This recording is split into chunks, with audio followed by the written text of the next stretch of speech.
I think there are some empty seats, perhaps in the third or fourth row over there. If you can. Okay, I think we're going to begin. Good afternoon, everyone. Welcome to In the Rhythms of the World, Day 3 already. Wow, time goes by fast. It is an honor to host this symposium at the Poetry Project. Thank you so much, Omar, Berrada, and Simone Fattal for organizing it. It's also been such a pleasure to collaborate with our partners, Giorno Poetry Systems and Anthology Film Archive in organizing and producing this event together. Before I turn it over to Omar, just a few things about the logistics of the space. There's a bathroom on the first floor. I'll join the bathroom. There are books for sale published by Litmus and Nightboat. Please have a look. They're really incredible publications. Almost all of Etel's books are. All the post-Apollo books are here, so please have a look. And I would also like to thank, before we begin, the staff working today at the Poetry Project. Where is the staff? I have a list here of the staff working today. Event support is Nicole and Heather. Audio techs are Pedro and James. Videographers, Serene and Gary. Our photographer, Christopher, as well, and always all of our volunteers working today. Thank you all so much. Okay. And before I turn it over to Omar, I was thinking yesterday that I should say a few words about Etel because I feel very indebted to her work. And so I'm just going to read a few paragraphs on Etel, or my relationship to her. It's been extraordinary to witness the way Etel lives on in the work and in the hearts of all the poets and artists featured in the symposium, as I'm sure the same is true of all those in attendance today. As someone who moved to the US from Beirut 10 years ago, I'm particularly attuned to Etel's legacy, the way she lived her life and made her art.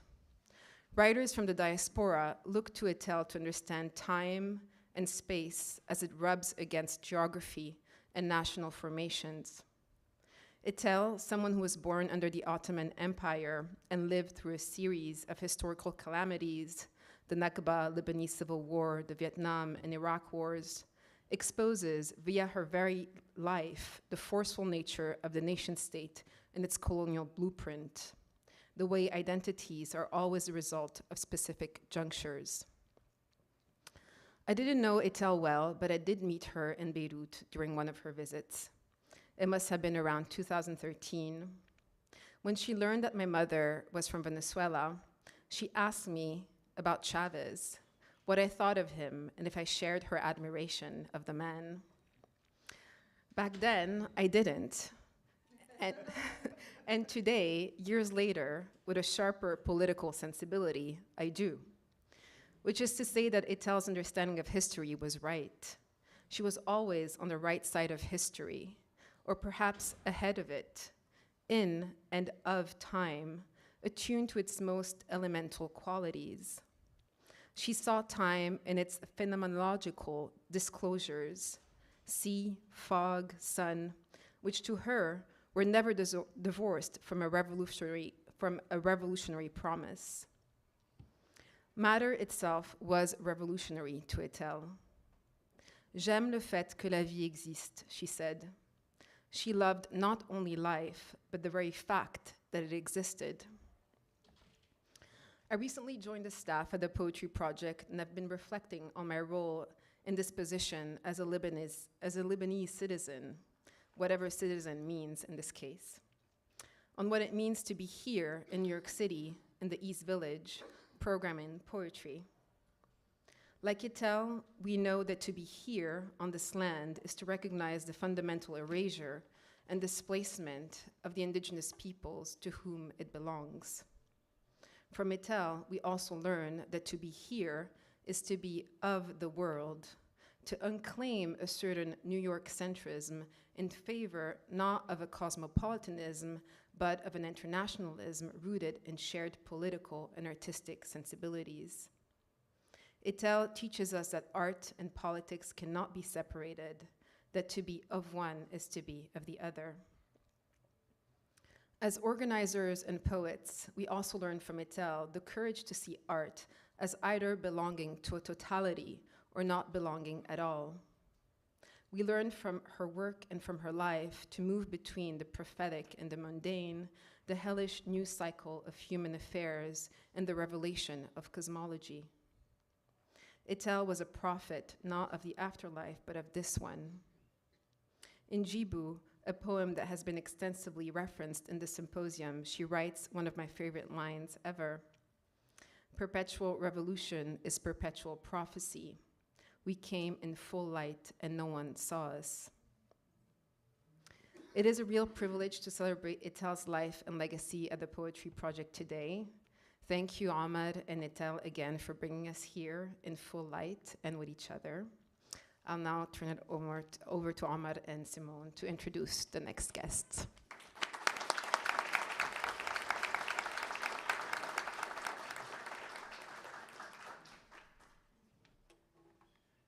Thank you so much, Miran, for that introduction. Also because I was going to say that I did mine yesterday and I was not going to do another one, so thank you. We'll move right to the program of the afternoon. Maybe I should say a couple of things. We have 5 contributions this afternoon. We'll be here until 6. There'll be 3 contributions, and then we'll take time if there are any questions or remarks, and then we'll have 2 other contributions, and we'll again take a little time. I also want to say Ramadan Mubarak to all who observe, but I also have to say we are having a coffee break at 4, around 4. So for those who don't observe and who do need coffee, there will be some around 4 p.m. It is my great pleasure to introduce our first speaker of this afternoon, Jennifer Scappettone. She works at the confluence of the literary, scholarly, visual, and performing arts. Her poetry collections include The Republic of Exit 43 and From Dame Quickly. Her scholarly endeavors include a critical book titled Killing the Moonlight, Modernism in Venice, and another one that is forthcoming, I believe this year, I hope this year, from Columbia University Press, titled Poetry After Barbarism, The Invention of Motherless Tongues and Anti-Fascist Resistance. And in that book will be a chapter devoted to Etel Adnan, and I think some of what you'll hear today is part of that work and a continuation of that work, which had appeared also as a really amazing, very expansive chapter in an edited volume under the title Fog is My Land, A Citizenship of Mutual Estrangement in the Painted Books of Etel Adnan. That was a few years ago. Jennifer is also a translator, and I encourage you to check out the volume that she devoted to Amelia Rosselli under the title Locomotrix. And the last thing I would like to mention is this book. It's not on the table and you cannot buy it today, but if you can find it, look for it. It's published by the Belladonna Collective. It was published, I think, in 2009, and it's in a series they had, a very beautiful series they had called the Elders series, where they invited a poet, let's say a younger poet, to edit a volume that would include their work alongside 2 elders. And the 2 elders that Jennifer chose at the time were Etel Adnan and Lynn Hejinian, who were 2 poets important to a lot of us, who were friends with each other. Lynn Hejinian was also published by Simone in the Post-Apollo Press, and they are both now departed. And so this is a wonderful volume, and it has a sequence of poems by Etel titled Celestial City.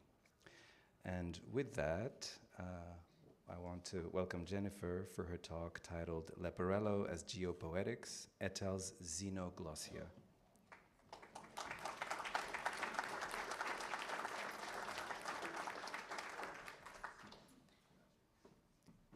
Thank you so much, Omar. Okay, I might have to bend down at a certain point to take. Can you all hear me? Thanks to everyone for these gorgeous tributes, and thanks especially to Omar and to Simone and to Etel for the friendship that they showed me over the course of the following education. They also are authors of two great essays on Etel's painted books, or leporellos, and I encourage you to check those out.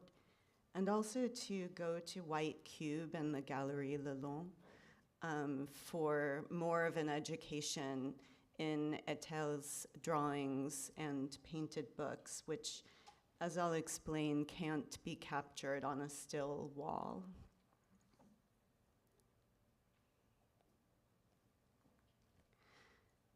The book opens in an accordion continuum from right to left, each page various times the size of my hand. A panorama unfolds page by page in brilliant blue, ochre, carmine, gray, and viridian watercolor and ink, 24 squares in total, stretching to several widths of a long table in the gray storeroom of the Institut du Monde Arabe. It makes for a 612 centimeter vast landscape of text I've been trying to behold in person for 7 years, yet whose monumental scale I never anticipated from the one image available through my screen. Handwritten in inked Arabic script across 6 of these pages is the poem The Mother and the Lost Daughter by Bahr Shakr al-Sayyab, the exiled communist writer and translator from a rocky village at the confluence of the Tigris and Euphrates, who revolutionized Arab poetry through free verse. But the hand of the artist's book is that of Etel Adnan, who chose al-Sayyab's poem to form part of an intimate pantheon of poet kith, to transcribe in accordion books, leporellos as she called them, made precious through illumination. This leporello dates to 1970. Al-Sayyab had been the first poet Adnan chose to pay homage to in this form shortly after his 1964 death. In one of the interior monologues of Cite Marie Rose, first published from Paris in French in 1978 and from Sausalito in English by Post Apollo 4 years later, Al-Sayyab is compared with Che Guevara as inimitable. It is always the next phase, the next poem, or the next march through the jungle that shapes them, she wrote. Theirs is the work of potentiality, shaped by the ungiven future. Al-Sayyab can't be imitated, but can be transcribed, and therefore somatically, visually, verbally incorporated as elective kin. Etel Adnan's leporellos correct both the imposed divisions and clans of geopolitics by way of poetics. They chart a geography and community to come in deviations from the languages of the already sovereign.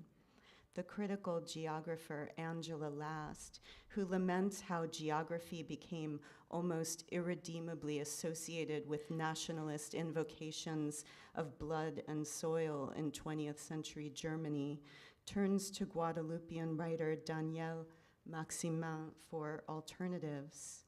In The Fruit of the Cyclone, Maximin undoes the assumptions of rootedness in Western geography by orienting humans around the turbulence of the cyclone. Maximin's geopoetics represents an anti-colonial material undoing of geopolitics that, while rooted in the Caribbean imaginary, can be applied to other sites of French colonization, since it takes geophysical forces of dispersion as correctives to the hazardous narratives of roots and tribes conditioned by colonialism that define the 19th and 20th centuries. Adnan provides an especially compelling case of constructing a personal and political geography, as the verbo-visual language she developed in these leporellos was uniquely nomadic, to echo our dear lost Pierre Joris.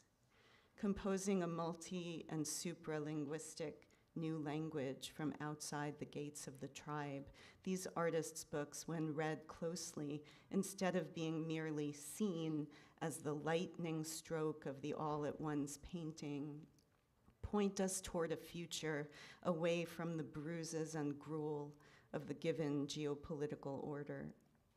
Like Celestial Cities, the poem Etel contributed to my book for the Belladonna Elders series, pooling our work with that of Lynn Haginian, the Leporello's folds enable a simultaneity and mosaic recomposition of geography, language, and culture, restoring to view the skepticism regarding the American imperial project held by what she calls the unvisited latitudes.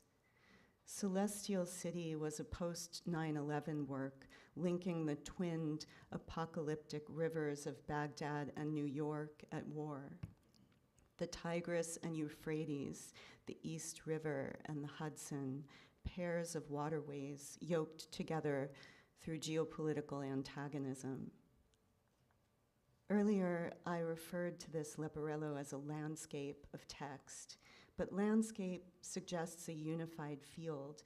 Instead, what opens to vision is a series of abstract vignettes, not cohering in any single geography. To date, this book hasn't been easy to find reproduced in its entirety. It isn't as coherent as variations on a theme of inkwells, or as easy to hold in the mind as the panorama of a skyline. This illuminated manuscript holds free color washes and sketches of an eye and a cross-legged cloaked figure, a bird, and futuristic-looking kachina dolls, of a car and a cannon. The work has the quality of an experimental, monumentally proportioned composition book where, surrounding the formal Al-Sayyab poem in which we read the voice of a mother calling out for her lost daughter, traces of languages or half-languages that are not mother tongues to the text reside. Readily recognizable symbols such as arrows, fish, those of the two genders combined into one glyph, and the crescent facing left that Simone Fattal adopted as the emblem of post-Apollo Press. Potential alchemical or celestial alphabets, potential Chinese characters for earth, eye, and mouth, or simply geometry, abstract signs recalling indigenous American petroglyphs. And above all, possible riffs on alphabets of the Eastern Mediterranean, such as Arabic, Phoenician, Greek, Demotic, and Sumerian. Like those of the eventual Arab apocalypse, that next poem by which this leporello seems to be shaped, the signs are impossible to pin to any given linguistic system. These lines, wrought with the freedom of the brush, reside in the borderlands between languages ancient, contemporary, and future. The outlines of hands appear on this palette of sorts as well as in prehistoric cave paintings. These hands prefigure the choral chapters of Sit Marie Rose that represent the voices of deaf and speech-impaired Palestinian students who reach for a language that will enable them to communicate. Quote, "We're here to learn the special languages that will help us communicate with others. We read words on lips whose sounds don't reach us. We utter sounds that make people shudder, it seems. We can use our fingers for an alphabet." Two inscriptions in Arabic stand out as clear, the Al-Sayyab lyric and a separate vow inscribed in red and bisected by one of the accordion folds, constituting the beginning of the Shahada, or the oath and first pillar of Islam, there is no God but God, markedly missing the second half that names Muhammad as God's messenger, thereby remaining in a space both more interstitial and more universal. This first half of the oath, highly recognizable and sacred for the literate, almost hides in plain view along the fold line, as if about to be closed and kept secret, written in red, superimposed with washes of yellow, gold, and rust, yet as if in invisible ink for those who don't read Arabic. It is as though Adnan is practicing to generate new glyphs while casting out in the language of her ideal community, a community that begins with the late Al-Sayyab, who cohabited with her the pages of the Beirut-based poetry journal Shu'ur. Omar Berrada writes of her leporellos that in their very loyalty to Arab contemporaneity, they depict a tension constantly being renewed between the duty to remember and the desire for rupture. My initial encounter with Etel's leporellos took place 20 years ago, coinciding with my exit from Berkeley, as if to signal the blind spots of my degrees and former lives in Europe and Asia. 10 years later, lacking access to precious dispersed primary sources, but still enthralled, I began an essay about the way the leporellos open up a space of expansion, confusion, and harmony, or simply friendship, against geopolitical fracture, reconstituting a political space and identity foreclosed by current circumstances. The still open question of that essay is how zones of unmastery in writing might trouble the inherited frameworks through which we read national and diasporic writings. Encountering this kind of writing, which I call xenoglossic, meaning crafted with languages to which the person speaking or writing does not belong, and of which they have no formal mastery, demands that we as readers move beyond our spheres of mastery to enter the realm of the beginner, the autodidact, aware of our ignorance and our place, and aware that, as Adnan wrote from Beirut in 1990, every theory is a burial. Xenoglossia models the fugitive and dynamic mode of citizenship that can be embedded in poetic language, specifically translingual language, language crossing national lines, aimed directly or indirectly against the jingoistic monolingual agendas that mushroomed and are mushrooming under fascism.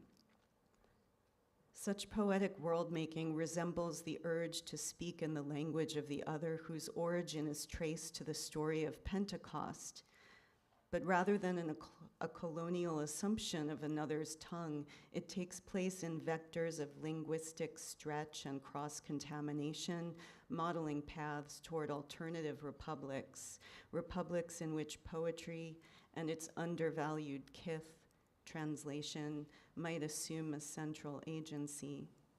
Despite the prevailing assumptions surrounding bi- or multilingualism in this country, and especially in the academy, most polyglot practice is uneven, incomplete, shored up less by self-possession than by a striving and an anxiety of belonging less than one's compatriots, or of not having compatriots at all. Xenoglossic theory distinguishes practices of deploying languages in a condition of unbelonging, unauthorized by some tacit alchemy of the anointed involving blood relation, fluency, and unaccentedness. Xenoglossic practice presents obstructions to legibility that have been relegated by some ideologically determined instinct to the category of the opaque, often in the term of the glossolalia, or an unintelligible speaking in tongues, or else of the simply wrong, but it remains dazzlingly or difficultly intelligible, asking us to cross-examine and push past the hermeneutic reflex that leads us to stop reading when confronted by obstructions to legibility. Xenoglossic writing is iridescent, registering that brilliance of motion and encounter that Deborah Bird Rose thought through in glossing the Aboriginal concept of shimmer as a zone of co-inventive reciprocal capture with Western thought. This term refers to the dynamic interaction of patterns in a performance or painting, which lures the attention as the glint of sun on water tantalizes the eye, and enhances awareness of the bling of encounter and transformation with ancestors, with other species, with others. This brilliance brings you into the experience of being part of a vibrant and vibrating world. In such writings, the demi-legibility of a poet's ecstatic deployment of languages far into their conscripted domain draws in attentive readers to exceed their own domains of fluency, disclosing fresh traffics of thought and of beauty, and triggering mutual transformation of the linguistic cultures in the crosshairs.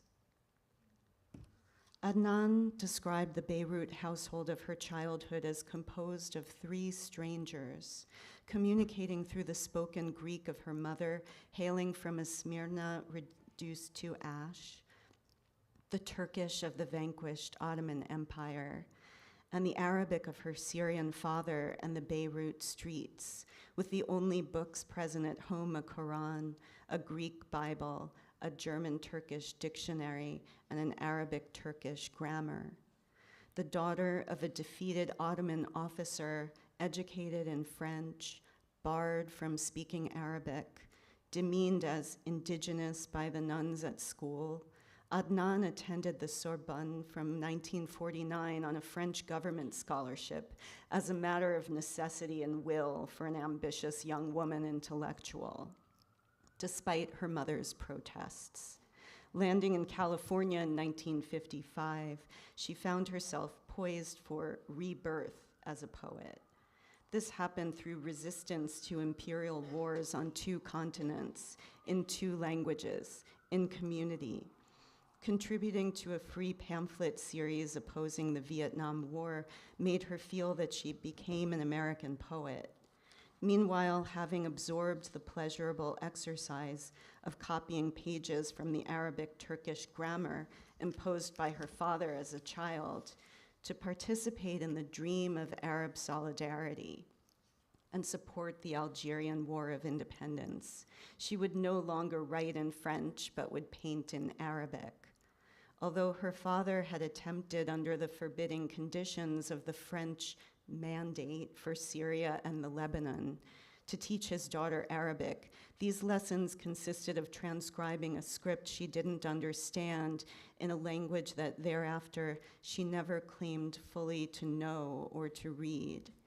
The Arabic script itself must have harbored a melancholic charge for Adnan's father, given that upon the founding of the Turkish Republic, Ataturk launched a series of nationalist linguistic reforms that have been compared to contemporary fascist counterparts, while part of a modernizing, westernizing, secular agenda. Ataturk replaced the Perso-Arabic script that had been used to convey Ottoman Turkish for 1,000 years with the Latin alphabet, and campaigned for the replacement of Arabic and Persian loanwords with Turkish equivalents. The notion of a native language is braided with contradiction for Etel Adnan. Of the Arabic script she absorbed through a childhood channel more somatic than semantic, and to which she would return later in life, she writes, "I did not try to have them translated to me. I was satisfied with the strange understanding of them, bits here and there. It was like seeing through a veil, looking at an extraordinary scenery through a screen."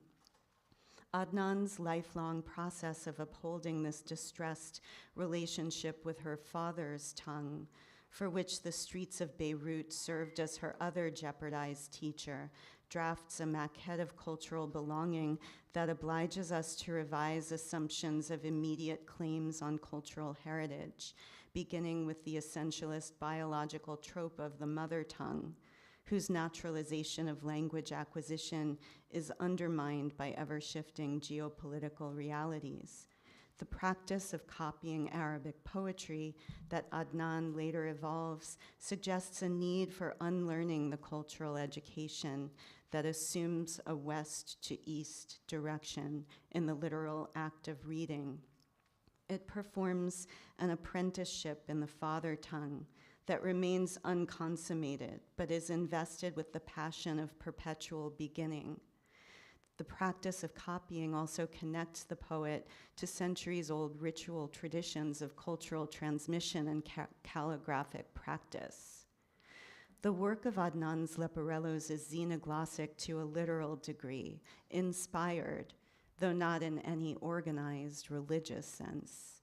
Grappling with them has been an unexpected, unprescribed, vital chapter in my relationship to poetry, born of curiosity, elective affinity, political reverence, and ardor that pressed me to exceed the barriers of questions conditioned by Western education. It inked a path toward correction of inherited colonial perspectives, as well as the requisite anxiety of the beginner, through which I discovered how much remains to be translated from Arabic to make that path easier to follow with precision. And by the way, please consider this a plea for someone to work on an edition of Al-Sayyab's collected poems. Adnan's leporellos resist interpretation by way of specializations and identity categories that commandeer and fracture modern intellectual life. They ask for deep and prolonged study and the distance of respect, but also for willingness to be plunged into the humble stance of apprenticeship, astonishment, and connection to the seemingly unakin. Although fascism did not take hold of power in her country of birth, Adnan's work directly rebukes the violence of the tribe that inhered in Lebanese groups such as the Phalange, a right-wing Christian political party founded in 1936 as a paramilitary youth organization, inspired by the spectacles of fascist and Spanish Phalange parties at that year's Olympics in Berlin. Originally a minority, the group came to prominence in the 1970s, constituting the most important force within the Christian camp during the Lebanese Civil War. Sit Marie Rose is based on the life of a Christian Syrian immigrant to Lebanon who transgresses dictated tribal allegiance to provide social services to the Palestinian resistance and who is executed by phalangists as an example for the offense. The novel exposes Marie Rose's love of the stranger against the umbilical cords that bind the reactionary Christian youth militia. In a 1983 interview about the work's translation into English for the radical lesbian feminist periodical Off Our Backs, Adnan distills the book's subject to the millennium-old tribal mentality of the Middle East, as she called it. Identifying herself as a Christian at this point, she confirms that she too is in danger for being a woman who didn't assume the side of her group in the Civil War, aligning instead with the Palestinians widely viewed as intruders, and through writing, calling out the manipulation of history and cruel excesses of allegiance to clan, inhering in the violence. Along the way, Adnan's work breaks down the mobilizing passions that Robert Paxton identifies in his canonical study of fascism, underscoring that it despises thought and reason, working instead by cultivating feelings of belonging within brotherhoods conceived and patrolled as unified and pure. We can view Etel's painting in Arabic as an attempt to reconstitute community among the dissident, in the process creating a more ideal collectivity. Al-Sayyab, Mother and Lost Daughter, incorporates Al-Sayyab's revolutionary verses against luminous fields of color becoming in places line, umbilicus, language, dissolving the threshold between gesture, scribble, and alphabet. The work obliges an estranging form of reading. A reader who does not know Arabic, me, might be reeled in until opacity becomes intolerable, spurring an effort to discover both the foreign alphabet and the work of a poet still obscured by lack of translation and Occidental provincialism. Yet literate native speakers experience defamiliarization as well in the face of illuminated portions, struck by the initial impression that there is no language in certain spots, yet recovering bits of the alphabet upon closer study. Abdelkabir Khatibi analyzed the split and disfiguration of the linguistic sign in calligraphy. Quote, "It offers us a text and its meaning, then takes it away little by little, disfigures it, recovers it, mirrors it," unquote.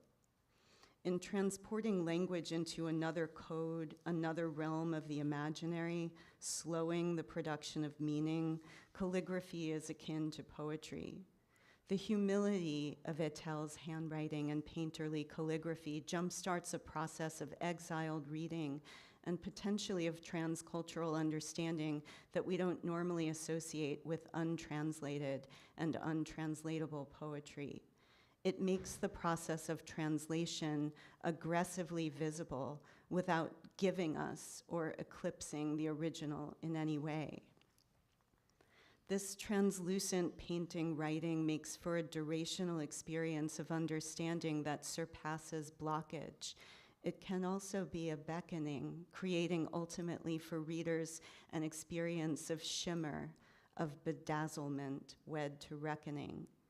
In this visual ecology, the image is exposed as an entity with what she calls thickness, consisting of transit between layers, so that we can read the veil or the screen as enrichment and draw. As she clarified in conversation with Lisa Robertson, images come, they go, they disappear, they approach, they recede, and they are not even visual. They're like something that calls you through a fog or a cloud. Such a description recalls the pastels that Etel scribbles over the inked Arabic for the word Allah in a 1987 Leporello, partially obscuring the represented syllables, whereas her unconventional addition of the diacritic mada, this kind of tilde, sonically extends the opening vowel of the name of God, as in Allah.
We were all children learning, reading, it's counting, it is proto-everything, and we are falling through time.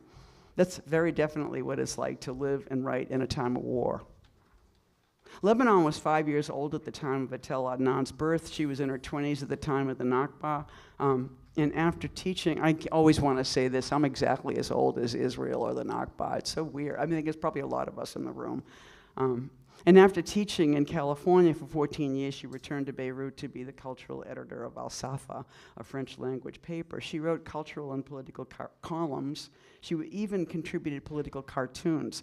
Drop that into the mix of what you know about this poem. She began writing Arab Apocalypse in Beirut before the war began and continued it as the war progressed. The poem was originally written in French, and she translated it into English herself.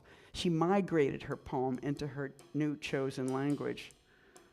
Soon, she would stop writing in French altogether, finding, she said, a political freedom in the English language, like Joseph Conrad, who explained that English, unlike French, was a blunt instrument, ideal for describing the vague states of colonialism. Etel Adnan found a kind of openness in English like we do in New Landscapes, while the French language, which with its built-in superiority and chauvinism furthered oppression, she found that the English language did not. And way back when she actually met her first fellow Arab students at Berkeley, not the Sorbonne, where she also went. The poem begins pounding in a rudimentary way. A yellow sun, a green sun, a yellow sun, a red sun, a blue sun. Repetition rules in these first 3 pages and throughout with slight veering off into extremes. You know, the sun is an eye, and by implication is looking at you, surveying. The sun is the state, sometimes. And even a sun in the rectal extremity, an eye, already a classic surrealist move, and now the sun is an asshole. I feel like she's sketching in these first 3 pages. The poem's reverberation is sketching itself, and there's at least 3 kinds of tattoos so early, in which sort of implants a suggestion that these little drawing pics are tattoos as well, and any one of them would look good on an ass or an arm. I'm sure there's somebody, there are absolutely people who have these tattooed on their bodies. Have you met them? No, not yet? I mean, they're there, they're out there. A poem is a body of a sort. Elsewhere, the tattoo lands on a lover's belly. The whole first surge of early repetition and notating ends with a fat stripe of narrative, a log line even. The sun is a Syrian king riding a horse from Homs to Palmyra, open skies proceeding. So the primary juggling act of the poem is set out now, sun blue, sun red, and she employs landscapey tropic sentences, history sentences like punctuation, decorating the poem and bringing it to a full stop for a sec. The sun and solar are reversibly used. A solar bar in the midst of America, and is sun yellow silence, noun or adjective. Following an erupting thought, O sun which tortures the Arab's eye is in the enemy's prison. Everything's in that one line. The suffering that precedes war, that loads up a colonized world with all the right conditions of war, whether it's war or not, and the 3 words, sun, yellow, silence, soothe and disintegrate into the poem. Poem number 3 is virtually a dance in the negative, and by that it silently states there is a history, there is preparation. I'm gonna encourage you guys to read along so you can just stop murmuring now, or not, but you've got this poem. The night of the non-event, war in the vacant sky, the phantom's absence, funerals, coffin not covered with roses, unarmed population, long. The yellow sun's procession from the mosque to the vacant place, mute taxis, plainclothes army, silent hearse, silenced music, Palestinians with no Palestine. The night of the great Inca did not happen. Engineless planes, extinguished sun. Fishermen with no fleet, fish with no sea, fleet with no fish, sea without fishermen. Guns with faded flowers, Che Guevara reduced to ashes, no shade. The wind neither rose nor subdued. The Jews are absent, flat tires. The little lights are not lit. No child has died, no rain. I did not say that spring was breathing. The dead did not return. The mosque has launched its unheeded prayer, lost in the waves. The street lost its stones. Brilliant asphalt, useless roads, dead army. Snuffed is the street to shut off the gas. Refugees with no refuge, no candle. The procession hasn't been scared. Time went by, silent phantom. It's a world without ritual. And this is an occasion where the poem slops over into an unnumbered one. It's tension, and it's a little unbearable already. It's why people beg for no ceasefire, to have the lights on for a second and then for the killing to begin again. Or like now, when the killing never ends and maimed and starved and tortured hostages are released from Israeli prisons, and you call it ceasefire or democracy. The mouth opens and says nothing. All the implications of the fisherman with no fleet, fish with no sea, which is not allowed, and you wouldn't be so crazy to go out in a boat. And the poem defends itself. I did not say the spring was breathing. It's the scarier phenomena of repressed force so early on in this sprawling unrape of a poem. And it's how you begin a story, the day, without event. But to write a poem, you must leap out. That's number 4. You're almost like the madman leaping down from the balcony to kill the president. Nilotic sluice. Do you know that's the Nile? Stopping the sun, the moon terrified, and suddenly a drawn fence, a series of characters go splat.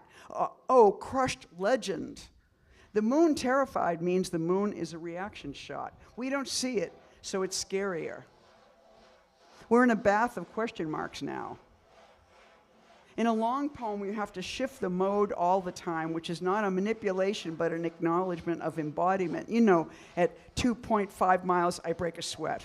And at the same elements, sun, yellow, sun, green, become ornamented, challenged with question marks. And in the end, a sun, did you say? Yellow, did you say? A sun, did you say? Yellow, you didn't say. Because the unbelievable is slowly becoming believable, and that's war. A final exclamation point is drawn, and it's riven. The decapitated sun shows up in the next poem, that's 5. And I think of Etel undoubtedly knowing Apollinaire's zone, ending with a decapitated sun. Beckett's, for example, adur, sun, corpseless head. Or I like David Lehman's sun, beheaded bee. Where here in the colonies, it's just one detail in a collective condition of insanity. Everyone's losing their shit, and by the end of 5, people are being skinned and sold all over the world. It ends with a dog being electrocuted, which for me smacks of news. Like that really happened, I believe. The situation was that desperate, and an animal's collision with our madness is that casual, like when children burn.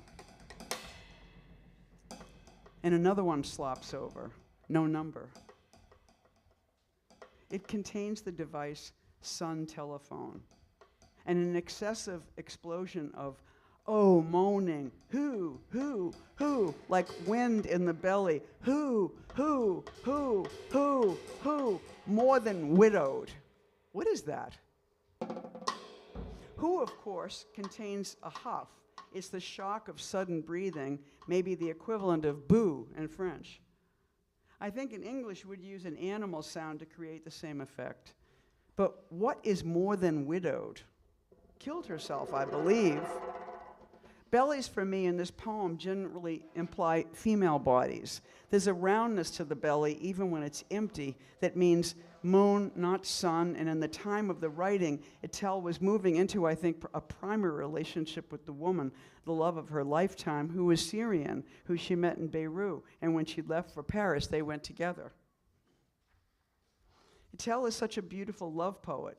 There's this: a yellow sun crammed in a boat, a vessel with a melon-soft belly, a kiss.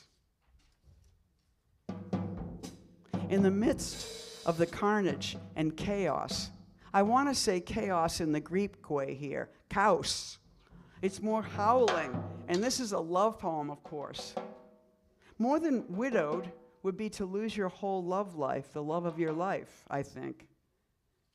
Sometimes a drawing looks just like what it is, a yellow sun rising and murdered. And these things occur right here. They look like tiny trees, but they are teeth with roots. 2 of them, the line continues, toothache, a tree white and in bloom. And magically, she's also evoked pain. That's what drawing, unlike language, does. Most geographical names are sites of massacres. What is happening in Beirut is not happening alone. It's happening in the history of the world. I'm going to botch some pronunciations. Please forgive me. So Diabeker, would you know what that place was?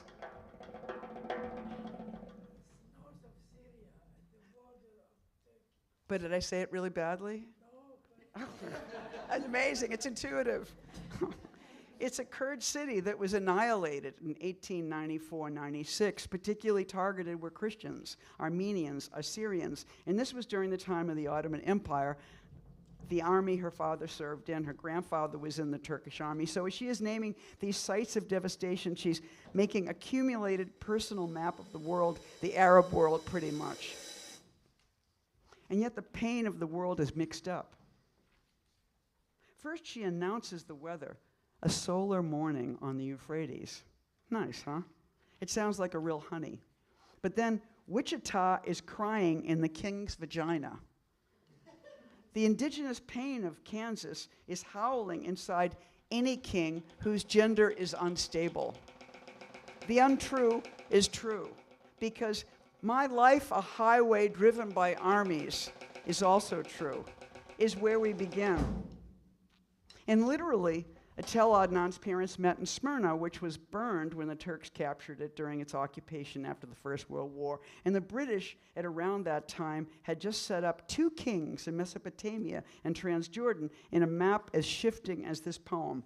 They were good boys. They very agreeably each had betrayed their own kingdoms, and so they were rewarded.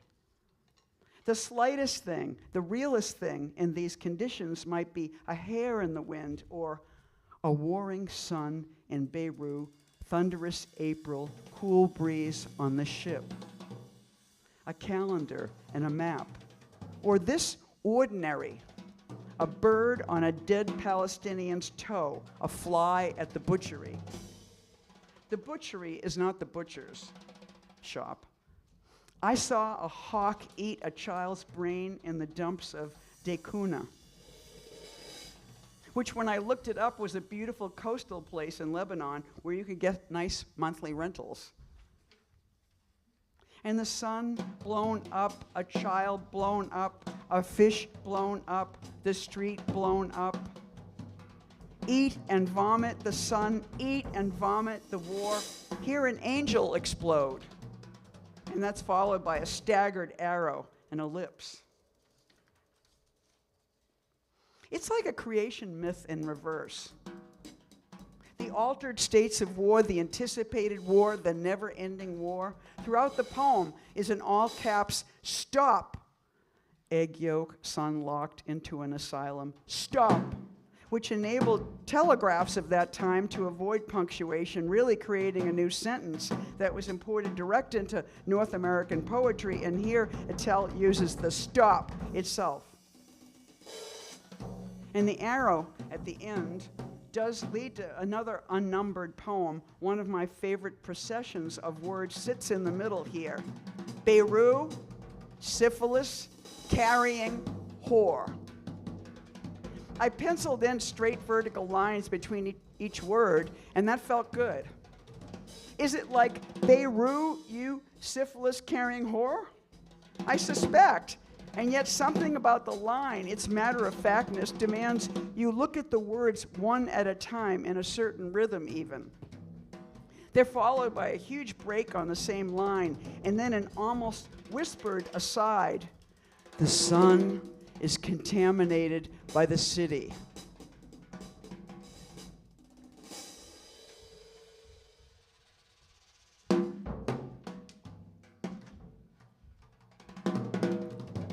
Who isn't?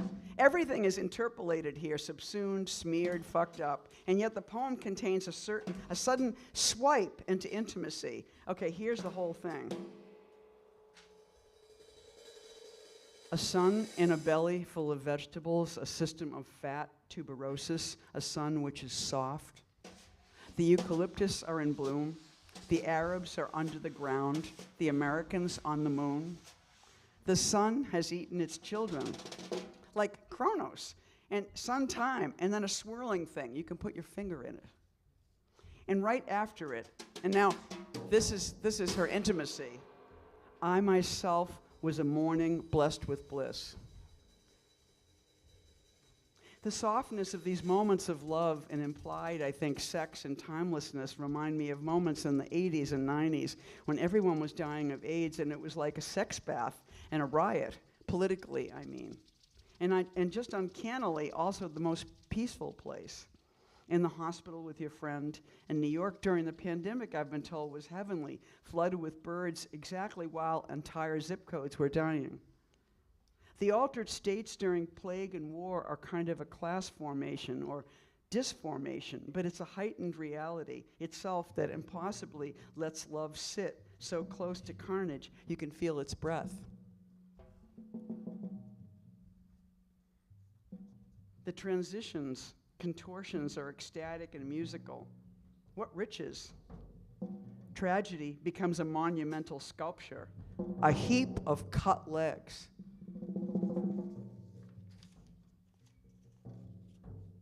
I counted one sun after another, and my legs got covered with ants. I counted the ants, and the suns blinded me. And then a swirling thing, a migrainous sun, followed by a questioning thought, Palestine with no Palestine. This powerful strike-through, Palestine with no Palestine, which nearly repeats earlier, I think it's Palestine without Palestinians, in the poem, creates a flag, a country of passion and abstraction as big as the world. A strike-through is a dirty thing. Jean-Michel Basquiat's paintings, in a reverent presence that is ever stronger and greater. An attacked country, a crossed-out country, becomes the only country. In Tin, the poem grows bodily. It begins with a kind of attack. A pink dove shattered a human face. And then she draws a character that very much looks exactly like that. And then a few lines, I asked the sun not to dismantle my body, unified forever. That unified forever is a kind of rhythm shift. I think like an allegiance to a country that never was, or alternately can't be destroyed by war. Wildness takes over here. The sun swings from one universe to another. Stop! The sun swings from one universe to another. And then she notates her body again. Again, is it like a child learning to speak? Read or pray, the history of language, my history of language, acquiring. Is it a stroke victim relearning the code, or is it transferring location in the midst of the poem? My feet are two suns. Stop each finger is a sun. A sun at each toe, stop a sun. And the arms and the anus and the neck. My feet are two suns. My ears, two suns. My nostrils, two suns. And this sun at the mouth, cancer until the end of the stars. It's a deathly kind of aliveness, wrong eating, cancer. And I hear Bob Kaufman, the Black and Indigenous Bay Area beat poet who went silent for 10 years, who used his own body as a map of colonization in his poetry. This is a woman who can count a dyke and whose body is as malleable as a king's. I only wanted to use the word dyke at this moment because it's so kingly at this point. Has a sun in her anus, of course. Sun is a thing and solar is twirling, traveling. At 11, we get stats of the sun's movement. Solar wind blows at 500 miles per second.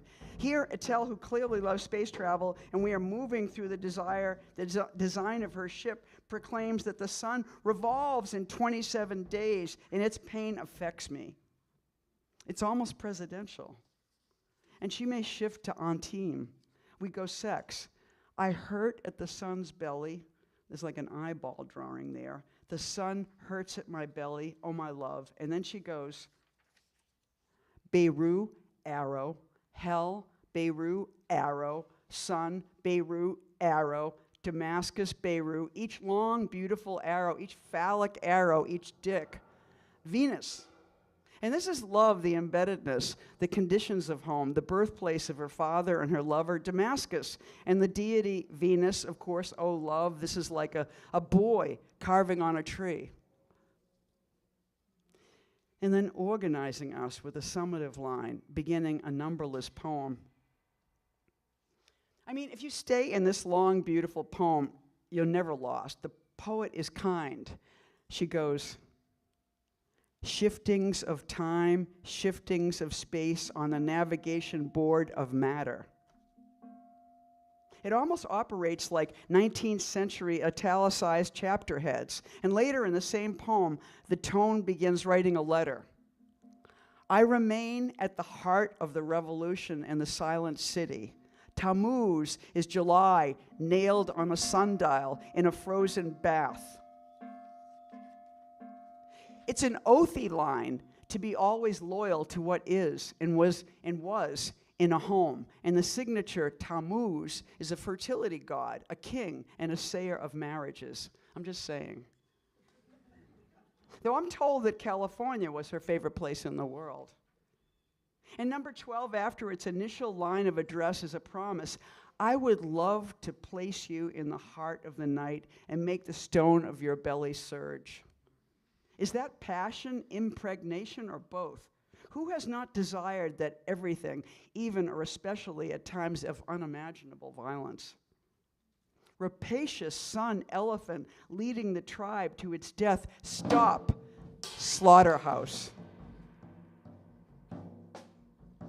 And of course, dangling in the margins are the worst hairy, inky arrows, speeding us on, turning the world towards its violent destinies.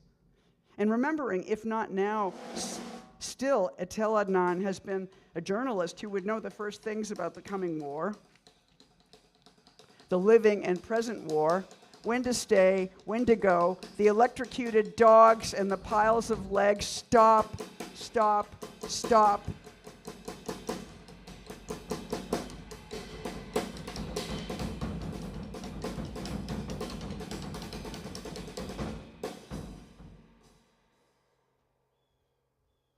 Tel Zatar is the name of a hill in Lebanon, a hill of time, a mixture of spices particular to Lebanon and Palestine that unbelievably are illegal for Palestinians in Israel to gather. And the place, Tel Zatar, is the site of a massacre. It's the smell of home, the loss of it too. I planted the sun in the middle of the sky like a flag. A yellow sun floats like a tattoo over an incandescent tree. The sun is a blind tribal chief. Stop. The sun is blind. When you are thirsty and hungry, and sun wavers, the sun rises, the sun breathes. Oh, the solar chant rising from the belly of millions of women. And a black little comet of ink right there. The sun is a celestial fish possessed by shapeless dizziness. The sun started on the road which leads the tribe to the slaughterhouse. In a perfect little poem like this, there's no enemy. We're everywhere and nowhere. So we're bleeding like sheep bleat to the end now. Light comes on horseback, crosses the desert, bathes the city. There is paradise inside the yellow sun towards which the refugee is walking. Or this, so joyous. Any Arab crowd is a crowd of poets. I think like this room. And this damning line, when Guatemala breaks under the teeth of the earth, they start laughing in Washington. Earth, by the way, is always capitalized here. Someone told me, was it Marie, that the earth is always a celestial body in Etel's cosmos. This has a stunning ending. Laughter, the sun is laughing. Laughter, the sun is laughing. Laughter, the sun is laughing. But this is the part. 5 billion solar years. And this is so cool. I was going to do a lot of drawings, but I did 2. Oh, wait a second. Yes.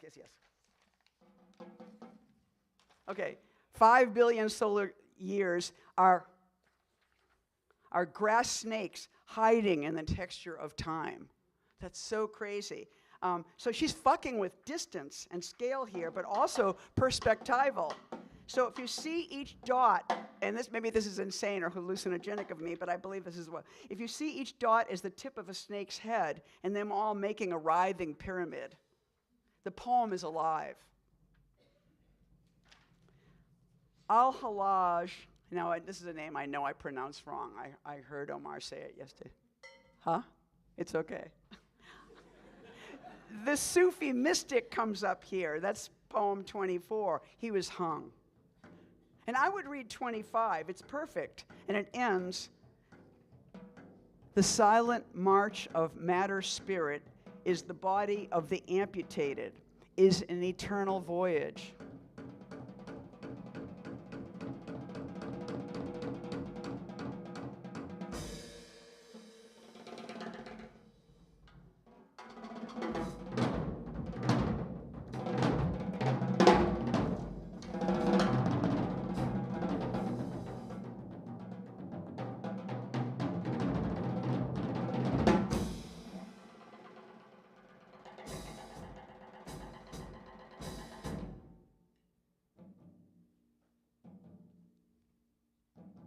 We are so enjoying being with you guys. I'm just going to claw a few more lines, and then, so gird your loins, if you've ever done that in your life. I don't think I might start right now. Okay, this. A sun yellow with anger rummages in the corpses' bellies. Look at it on page 50. It's the pointing, this is another weird one. It's the pointing barrel of a gun. And it's aiming at you. And I don't know if this is an American interpretation, but I see a gun in that drawing. And here's a very graceful line. A tattooed sun eats the hand that helps it to rise. It's a little ghoulish and elegant. In 34, she mentions Jist al-Basha, which is a Palestinian refugee camp of 1 to 1.5 thousand people who were killed in 76. And she ends it, a young man and his beloved die hand in hand. The bride is welcomed by the sun. The moon covers adolescence with praise. They sleep together on their bed riddled with bullets, forever, forever. 36 is like her Dylan poem, trust me. It's in the exaltations of Americans, there is a crumbling empire, right? That's Etel Adnan, right? Okay, 30, we're really getting to the end. 38 is so much about Palestine. Look at the perfect and gory beginning and a mythic and pathetic end. In the big holes of space, mortuary chambers are being prepared. The Palestinians are dumped on a spacecraft heading for the moon. It seems like an Israeli idea. an American idea, and a Musk idea. It's very timely. Okay, so if you want to read along, come on, this is like, we got a couple more poems to read. Let's do this one. It's 39. When the living rot on the bodies of the dead, when the combatants' teeth become knives, when words lose their meaning and become arsenic, when the aggressor's nails become claws, when old friends hurry to join the carnage, when the victor's eyes become live shells, when clergymen pick up the hammer and crucify, when officials open the door to the enemy, when the mountain people's feet weigh like elephants, when roses grow only in cemeteries, when they eat the Palestinian's liver before he's even dead, when the sun itself has no other purpose than being a shroud, the human tide moves on. And this one merges superhero with tragedy. You guys can start to read this one with me too. Arabs are the red algae which gives its muscle to the ocean. A worker flies from hill to hill. Stop. Follows the bees. Stop. He's a pearl diver. Stop. He fishes out cartridges. By God. His bread is made of iron. His water is his mother's pee. He'll wander from wall to wall. In solar spite, he'd read his itineraries. They'll throw garbage in front of his former home. His brain will explode under a beam of light. He'll get transformed into a solitary mute, will be anonymous and tattooed. Arabs are red roots bleeding on a concrete floor. And 45 would make a really great t-shirt. Should be the t-shirt for the conference. We are all future corpses. And then it's a circle with a horizon dangling there. The sun, like you, is covered with flowers. That would be it. And it's a love note. And later, on every branch, the militia hung severed heads. Beautiful. Not much later in Paris, she did compose Sit Marie Rose, a novel that's maybe only followed up in the history of literature by Adania Shibley's Minor Detail, both somber and deft takes on war. Gendered accounts, that's what this is. Read all of 46, or maybe just this. Or again, maybe you should read it. I think you should read it. Let's read it. Okay. The sun got subdued with tranquilizers, started chewing grass. Young men began hopping in their labyrinths, shouting, "Everything stinks."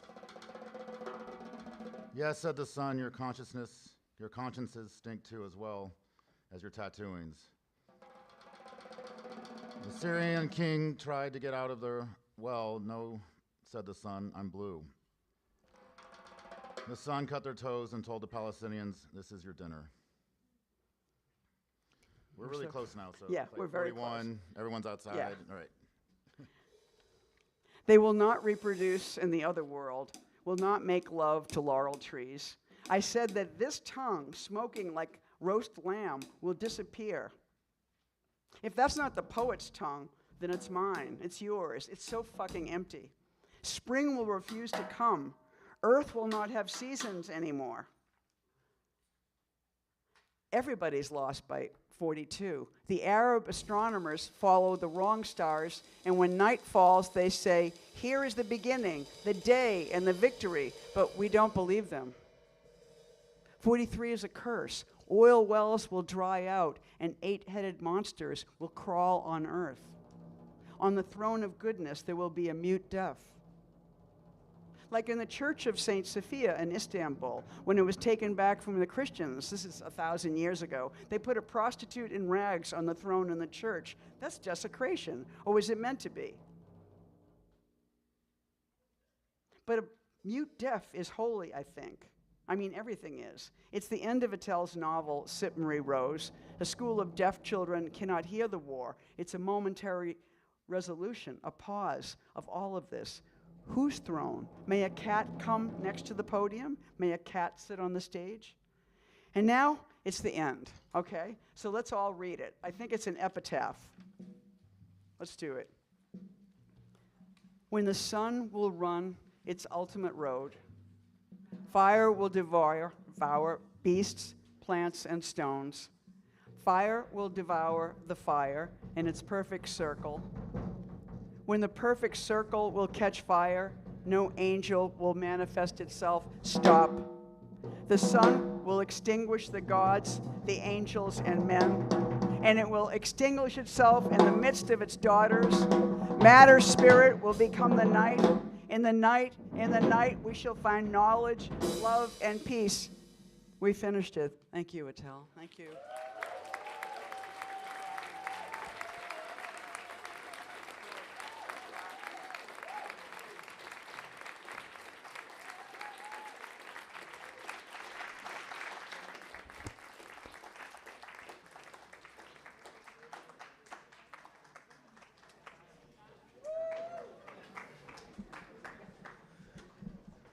Amazing.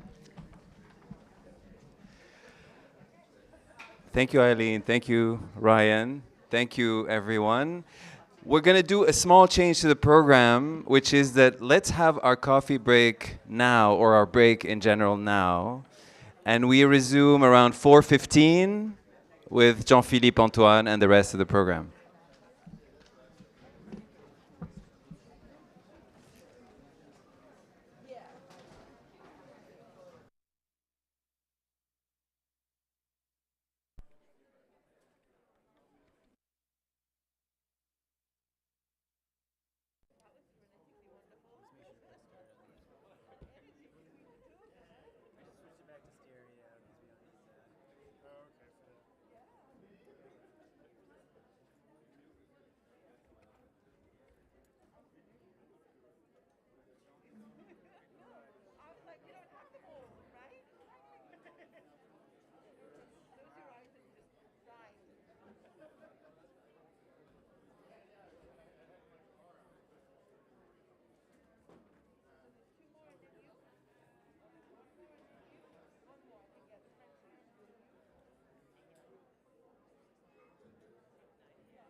maybe sound interpretation of the book, but 2025. So the sound performance is titled Paris When It's Naked, Winter 2025, and Jean-Philippe will introduce.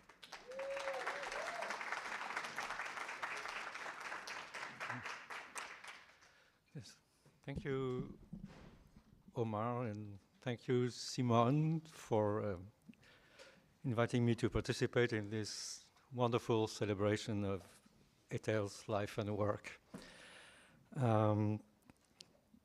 As Omar just said, some of us at least, Huda told the story yesterday that some of us were given an assignment, and my assignment was to make a sound piece,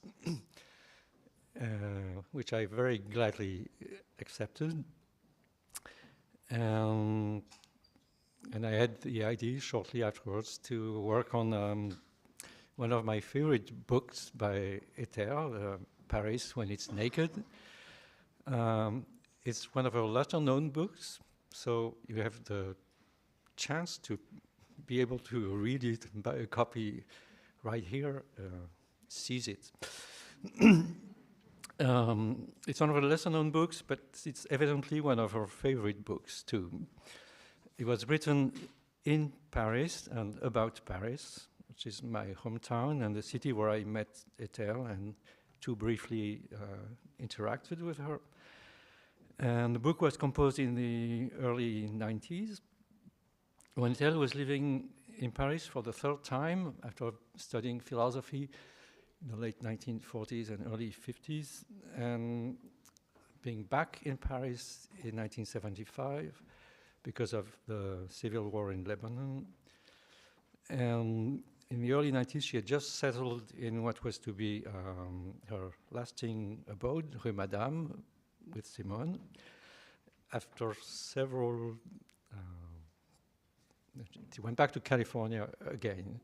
So she had been living in Paris for rather big chunks of time, but each time temporarily, and each time was separated by maybe 10 years or so. The city had changed. There is a secret about me, my mobility, Etel wrote, as Omar recently reminded us. And maybe this mobility accounts for the strange mix of closeness to things and people, seen and heard, and distance from Parisian society. As already indicated in its title, with its possible reference to the nakedness of trees in the Luxembourg Gardens, the mood of the book is attuned to the cold and grey weather of Paris in winter. It is at times anguished or angry, all in all rather stern, despite the many small joys interspersed within its course. It is also full of discourses and conversations, mostly heard in public or semi-public spaces, cafes, churches, gardens, subways, street life. Many notations on French, European, and world politics are casually dispersed among daily notations and inquiries. Quite striking is also the multiple appearance of a small constellation of places. Most of them belong to Etel's neighborhood and its immediate extension, Saint-Sulpice, the Luxembourg Gardens, the cafes of Saint-Germain-des-Prés, and its surroundings. I decided to work with a few of these places and to record their soundscape some 30 years later in order to convey Etel's walks and forays while simultaneously acknowledging her absence today. The form of a city changes more quickly, alas, than the human heart, wrote Baudelaire, a favorite poet of hers, and with Mallarmé, one of the most Parisian ones. His statue in the Luxembourg Gardens adorns the cover of Etel's book, photographed by Simone. Most of the sounds you are about to hear, with a few notable and easily recognizable exceptions, were recorded, filtered, and assembled in Paris this winter, in spaces once frequented by Etel. All they do is make a sound, reads a sentence from Paris when it's naked. Maybe a mark of our occasional impatience with Paris social life and politics, as well as an invitation to listen to that sound. All they do is make a sound.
Alors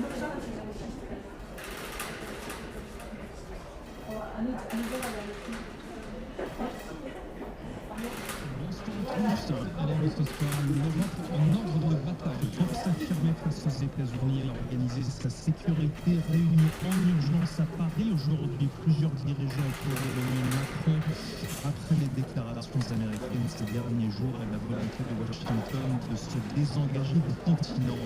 Pas d'alarmisme selon le Vatican, mais le pape François va rester hospitalisé encore quelques jours, affaibli au niveau des voies respiratoires, mais pas à Rome.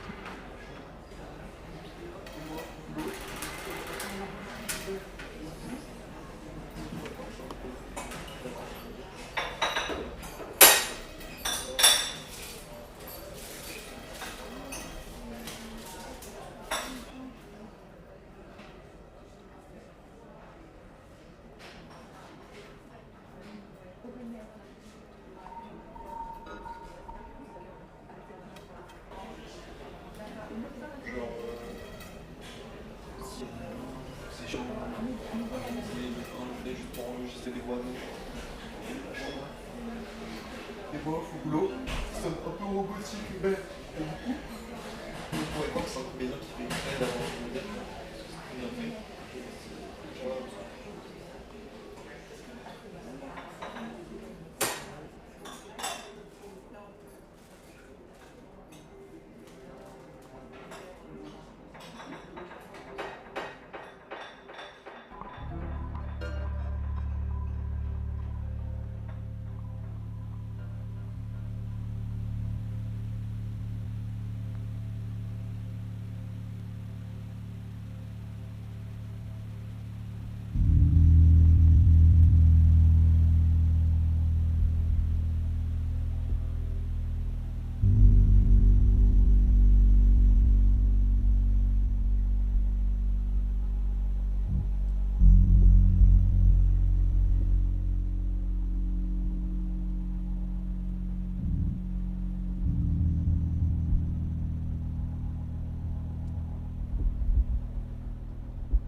la chanteuse Shakira ce soir. Voilà des bonnes nouvelles. Merci beaucoup Benjamin. Il est 19h, vous êtes sur France. Quelle posture pour le reste alors pour les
Thank you so much, Jean, for taking us to Paris in this way.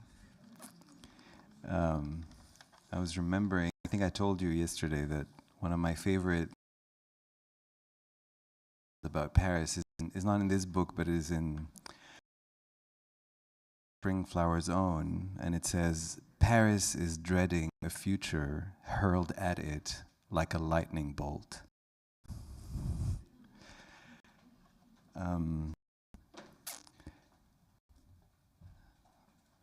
Hello.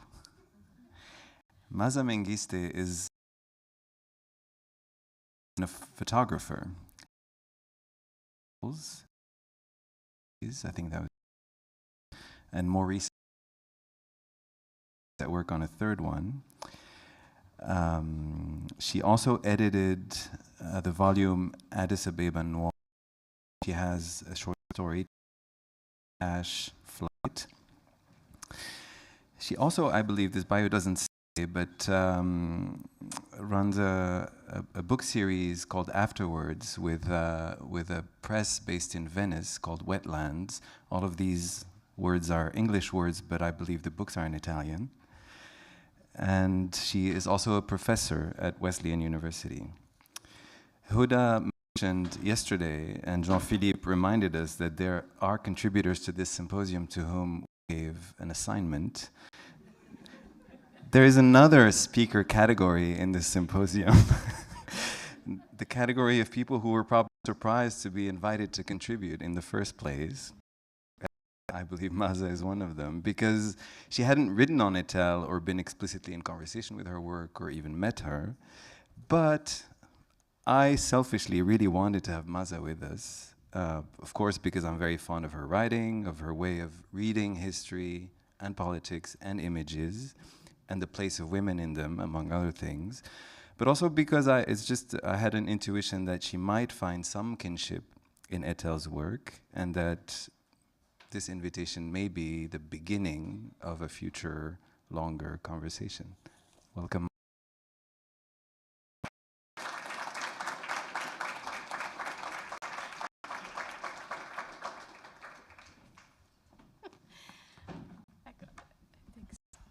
Yes, thank you. Right. When Omar asked me, I am familiar with Etel Adnan's work, really loved her. There was a retrospective in New York not long ago, but I did say, oh my God, Omar, what do I do? How do I approach this? There's so much of her work. And I said, okay. And I will dive in and deep and see what happens. And that being actually the most could have read. In May of 2023 into June of 2023, I was traveling through the West Bank and East Jerusalem with Palestine Festival of Literature with a group of writers. Ta-Nehisi Coates wrote a book based on that trip that we made. That trip has been inspiring a series of letters I've been writing to a friend I call M, trying to make sense of what I saw, my place in what I saw, and the place of the writer, the artist, and language in the midst of everything that we have all seen. So this is a letter under the influence of Etel Adnan to my friend M. Dear M, it has been a while since I sent a letter, but in many ways I feel we have been living in a world that exists outside of time, a step removed from the proper sequence of things. So the months have passed with a clear direction forward, and the person who writes to you now is the same horrified, grief-stricken person who sat down to write you months ago. I am still without words, that leaves so much of us speechless. Months ago, watching fires blaze and bombs drop in Gaza, watching friends talk or disregard, I wrote to ask you what it means to hope. We agreed back then that hope is a stubborn refusal to collapse, whether it is into silence or into numbness. We agreed that it is impossible to know what we feel unless we also acknowledge that we might never be able to fully comprehend the depths of our emotions. We also agreed, dear friend, that the next generations might be the ones responsible for understanding who we really were during these terrible days. In your last letter, you asked me what image I have held on to over the last 16 or so months for comfort. I have to admit I don't know how to answer that. What image has not collapsed under the weight of these so many months? Do you remember the letter I wrote you from East Jerusalem at the end of May 2023? I was sitting in my hotel, and outside my window, I could hear children playing in the schoolyard nearby. Is this memory, which I found so joyous and calming, even while complicated by its location, strong enough to withstand the onslaught of all that came its first week? In order for that image of Palestinian children singing and playing together to carry forward into the present, I have to trust in its ability to traverse across time and remain intact. I have to will myself to believe that a scarred landscape does not rest between that moment and this one, and I cannot.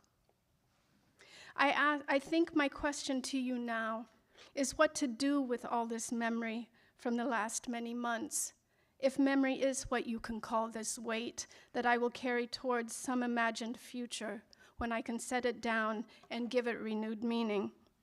What I mean by that is, when will what I have seen, what we have seen, and what we have remembered to matter? I know you will mention Berger and Sontag. I know you will point to Walter Benjamin in our conversations about the angel of history. I once held so many of these theories close, used them as guideposts to approach and push against ideas of witnessing and what it means to look at images of atrocities. But what has uncoiled and put itself on full display in Gaza is something that mocks intellect. It is brute force that refutes and ridicules our attempts to take refuge in the mind. It strips bare our theories and reflects them back for what they are, mere words that we have imagined as unshakable as mountains, bulwarks against confusion and chaos. There is another vocabulary altogether in front of us, trafficking in noise and cruelty. It comes in the form of a tank and a bullet. It is gaseous. It is a bulldozer. It is sitting in a house that does not belong to him, in a city that is not his, dangling lingerie of a woman no longer in her home, no longer allowed her privacy. This is concrete and tangible malice, and it feeds on astonishment and grief. And you are right in one way when you have said to me, but we must look, we must remember, we cannot turn away. Yet every image I have seen has been extinguished by those other urgent images that cannot wait and must be seen. All we have done is look, but there has been no time to reflect. We have been in continual shock and grief, and in that momentous pace, imagination has suffered. And imagination should suffer, shouldn't it? What right does it have to exist whole and unscarred when it has proven inadequate in the face of all that can be inflicted on the human body? I said to you a few months ago, I think we have seen it all. My research often brings me in close contact with the testimonies and photographs of horrific acts. I have relatives who endured in prison, but still leaves them speechless and collapsing even decades later. I don't think there was anything new to see, though this would not dull, has moved us beyond idea and outside of metaphor. Where is the imagination in all of this when it feels outpaced and outperformed? Here is Etel Adnan contemplating a mountain, Tamal Pais, just outside her window. She sits spellbound before it, held by its steadiness. I want to talk to you about how she enters this book-length meditation of this mountain. Quote, sometimes they open a new highway and let it roll, open wide the earth, shake trees from her roots, she says. Quote, the old woman suffers once more. Birds leave the edges of the forest, abandon the highway. They go up to the mountaintops, and from the highest peaks, they take in the widest landscapes. They even foresee the space age, end quote. I am struck by several things. There is a mountain, and it does indeed stand in front of her window, and it is rooted in the earth as solidly as a mountain can be. This is no metaphor. But this book about a mountain begins with an invisible they, who sometimes open a new highway, seemingly at will, and the earth has no choice but to give way to that forceful invasion of this tract of road. What she describes is a desecration. The earth is split wide and killed beneath the asphalt. Nature suffers again.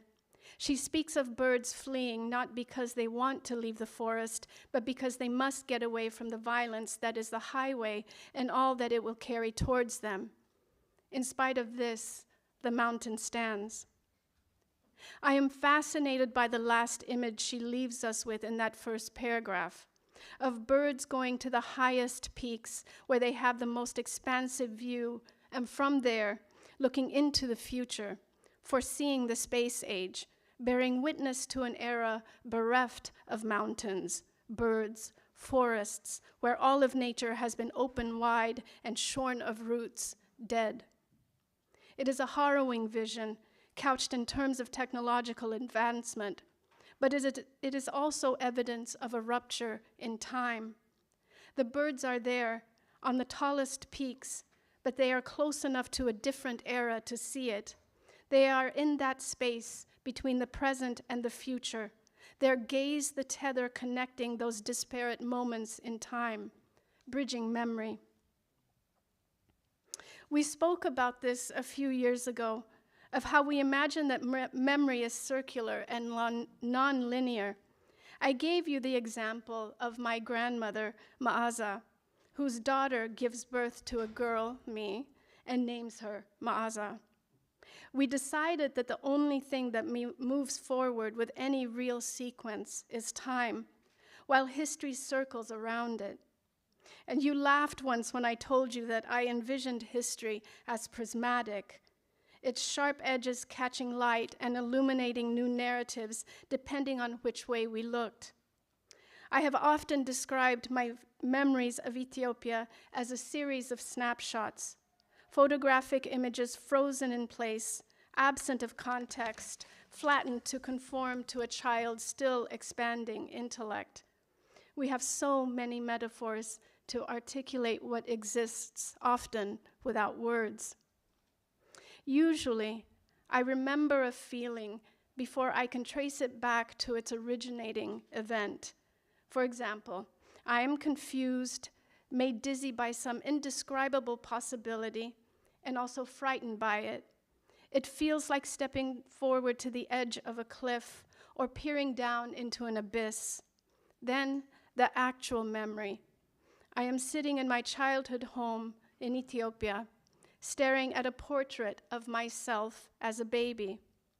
What I should add, that next to that photo of me is my grandmother Maza's photo. And perhaps this is what amplifies the deep unease that engulfs me as a 3-year-old. As I turn and look towards the image of the baby Maza and the small 3-year-old body sitting cross-legged on the floor, also called Maza, looking up between two representations of herself, Maza the baby, Maza the grandmother, a double exposure revealing a fold in time. I want to tell you about Al-Lid, 75 kilometers out of Jerusalem, where a soft-spoken man named Omar walked me and my traveling companions towards a parking lot in the center of the town. He pointed at the asphalt beneath our feet in that lot and informed us that we were standing on the site of a 1948 massacre and a mass grave. Hundreds of Palestinians, men, women, and children were killed by Israeli forces. That was not a contested fact, he said. The Israeli government also confirmed the event. What he wanted us to understand was that the parking lot was not just a parking lot.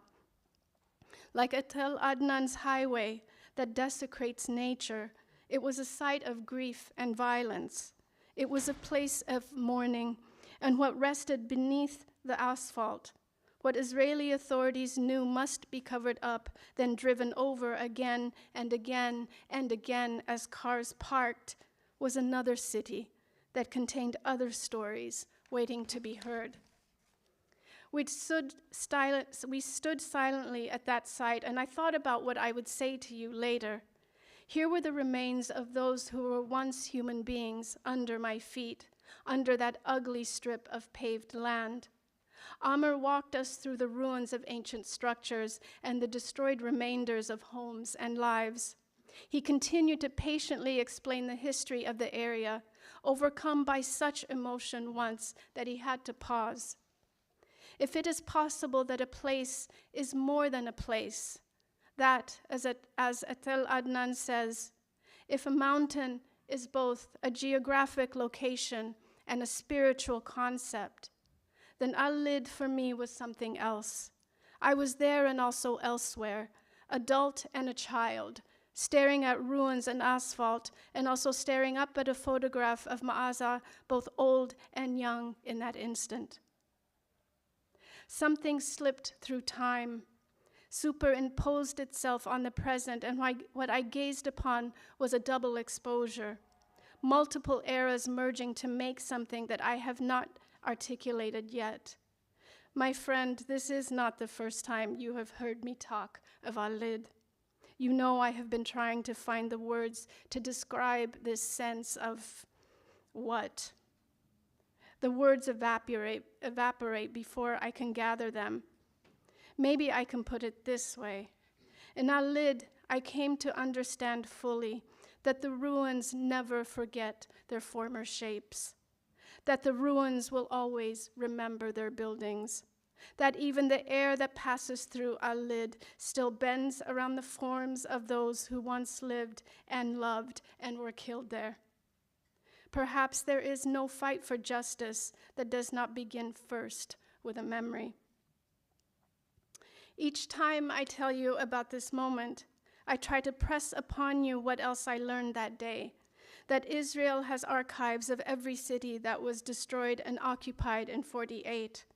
The documentation of the terror of the Nakba exists, but only 1% of those documents have been released. They are afraid of memory, I said to you. They want to warp history by removing it altogether. And you disagreed. You argued that they revel in the reminders of their violations. They take pride in the displays of their prowess. And maybe this is so, but I remember that we did come to an agreement back then. We settled on the fact that they want to simplify the narrative for the rest of us, because they know what arises when we recognize the depths of their violations and injustices. They know that we will begin to piece together a new vocabulary to describe what it is we are seeing and feeling. We will empower ourselves towards greater clarity. We will have found the roots for a rebellion. But is this true? Is it really our gaze and our definitions that will form the memory strong enough to withstand simplification? I'm afraid we fall into metaphor. I worry we still have not found out how to look in a way that does not center our own reactions, which is what they want, isn't it? In Hebron, at one of the many checkpoints that restrict and control the movements of Palestinians, several of the soldiers were Ethiopian Israeli. After passing through one checkpoint and walking through the stark and eerily empty streets of what was once a vibrant Palestinian area, A young Ethiopian Israeli rushed towards me, his rifle angled across his chest, his hand outstretched for my passport. If you remember, I had wondered if I would have an encounter like this. I was worried what might transpire between two people who have one country in common, yet stand on opposite sides of a fence. When this young man approached, I handed him my passport quietly. I was not sure what language to speak with him, English or Amharic.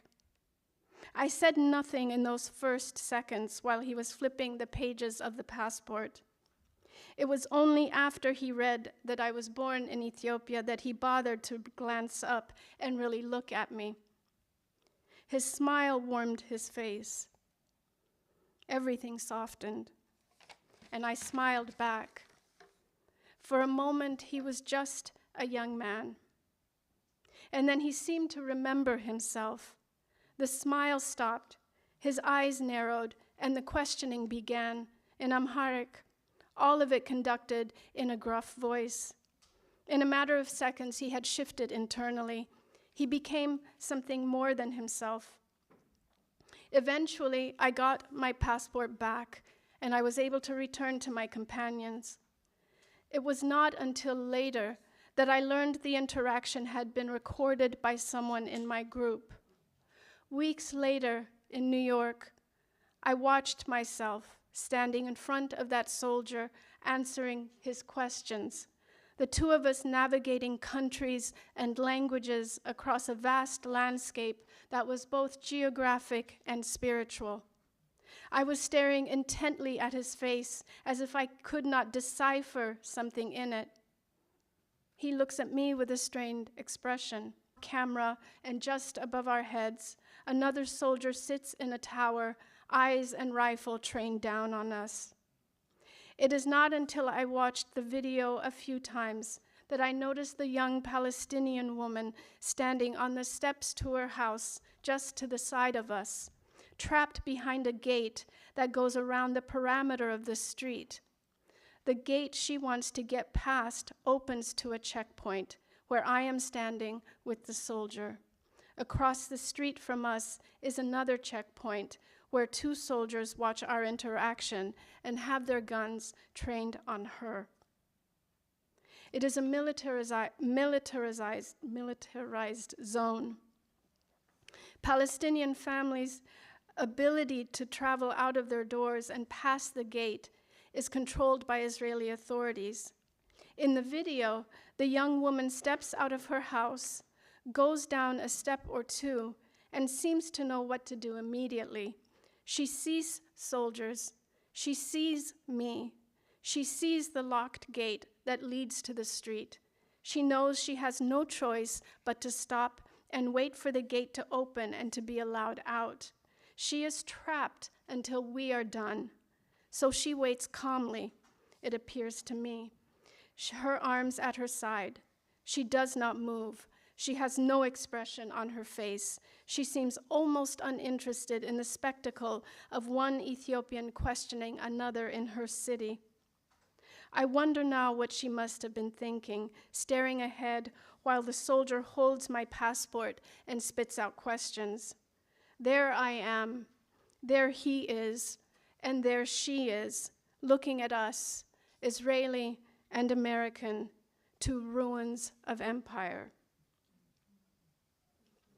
Sometimes I am afraid to turn away from the next unfathomable horror unfolding on the screen, because I am counting on still existing in a few this will mean something, and all of that and matter.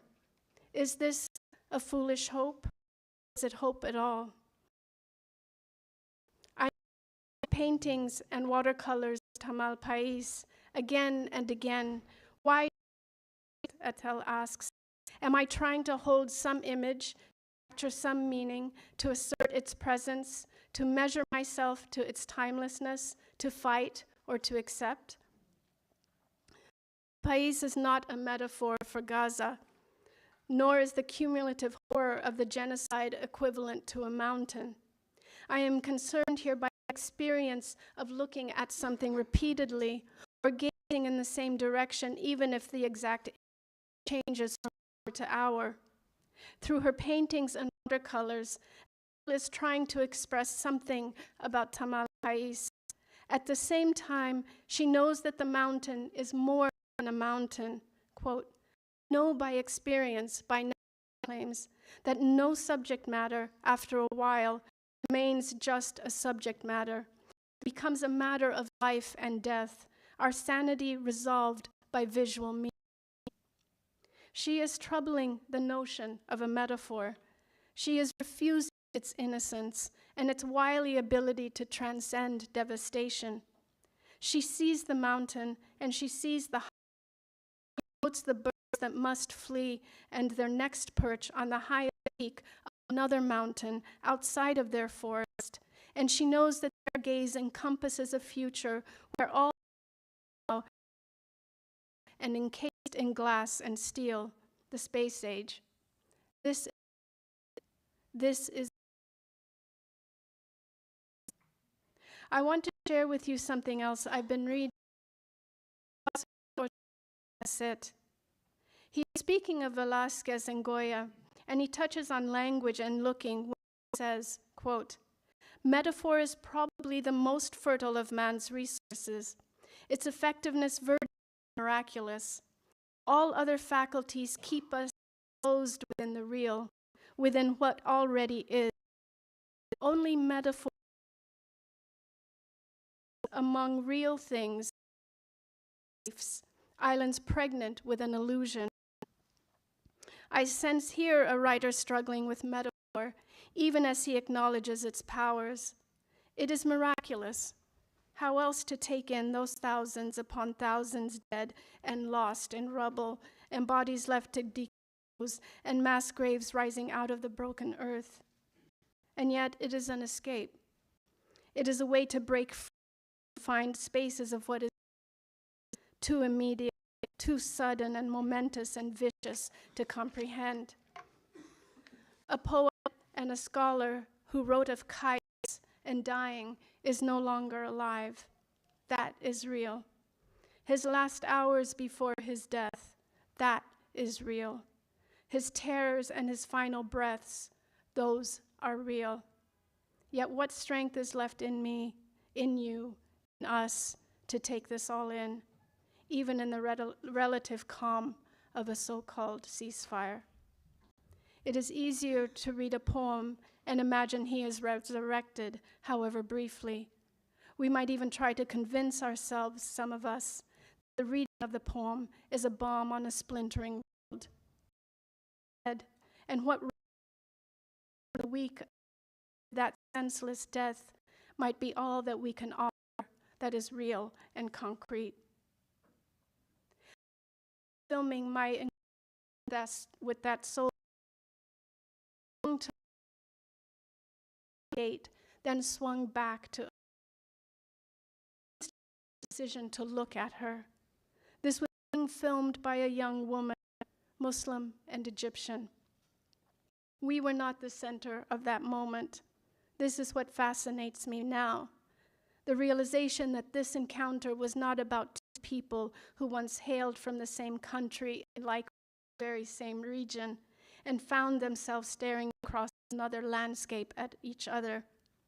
This moment was about that Palestinian woman forced to wait behind a locked gate that must have locked her out of her house in other instances without witnesses. This is the real story, not me, not this soldier, it is her. What does she remember of this day? That once she saw two people, possibly Ethiopian, standing on the other side of a gate that trapped her inside. This is real. I make paintings and watercolors of Tamalpais again and again. I keep writing you letters, pivoting the memory to catch different light each time. Why do I insist? Etel asks. Why do I insist? Trying to hold some image, to capture some meaning, to assert its presence, to measure myself to its timelessness, to fight or to accept. Each woman is, Etel also says, and she adds later, I remember that mountains are women.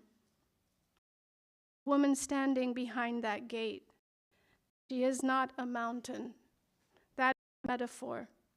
But she is what Etel says Tamal Pais is, a miraculous thing, in a way that a human being is miraculous, stable and ever-changing, constantly coming. She is real. I want to know what the world has lost in those hundreds of thousands dead and disappeared in Gaza, in the Congo, in Sudan, in Ethiopia, in Lebanon, in Syria. Go on.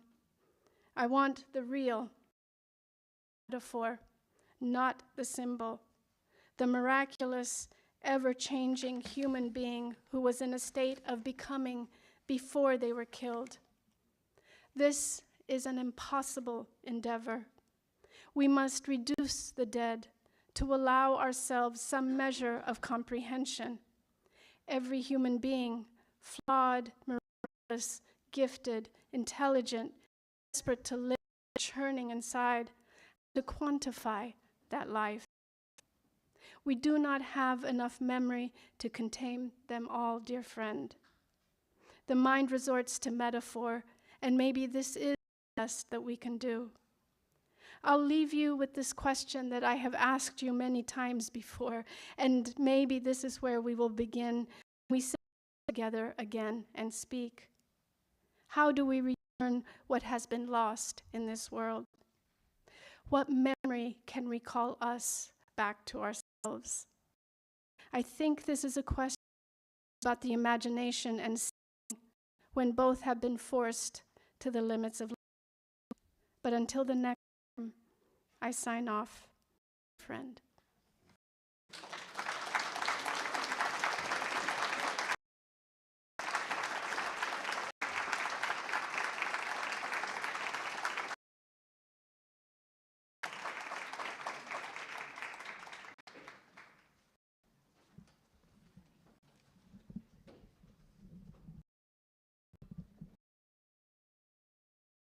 Thank you, Maza. I had also an assignment. We're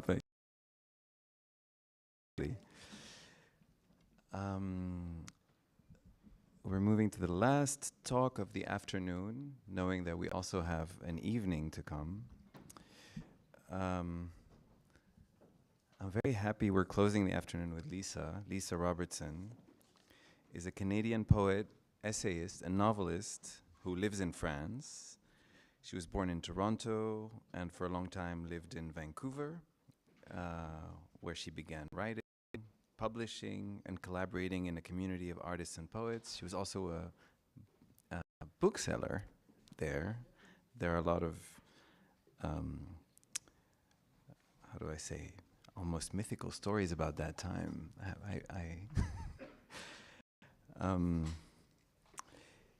She is the author of 9 books of poetry, most recently Boat, 2 books of essays,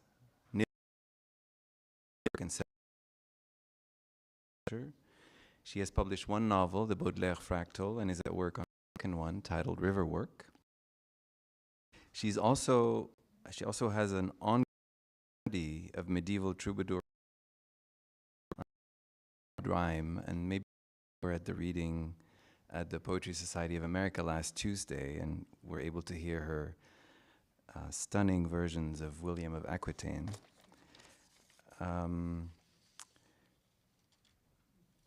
Lisa's talk is titled, What Light Composes, the Bioluminescence of the Poem.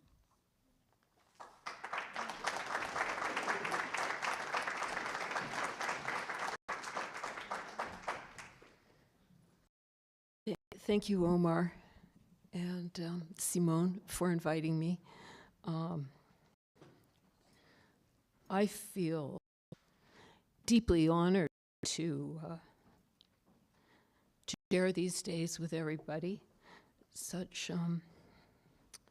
really beautiful minds and spirits, and to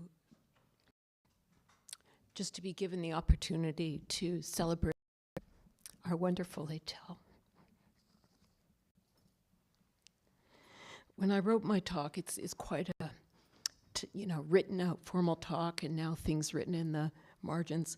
I called her Adnan because I wanted to dignify her, but now, of course, that feels false because I never would have called Etel Adnan to her face. But nevertheless, I will call her Etel, but I want to bring that dignity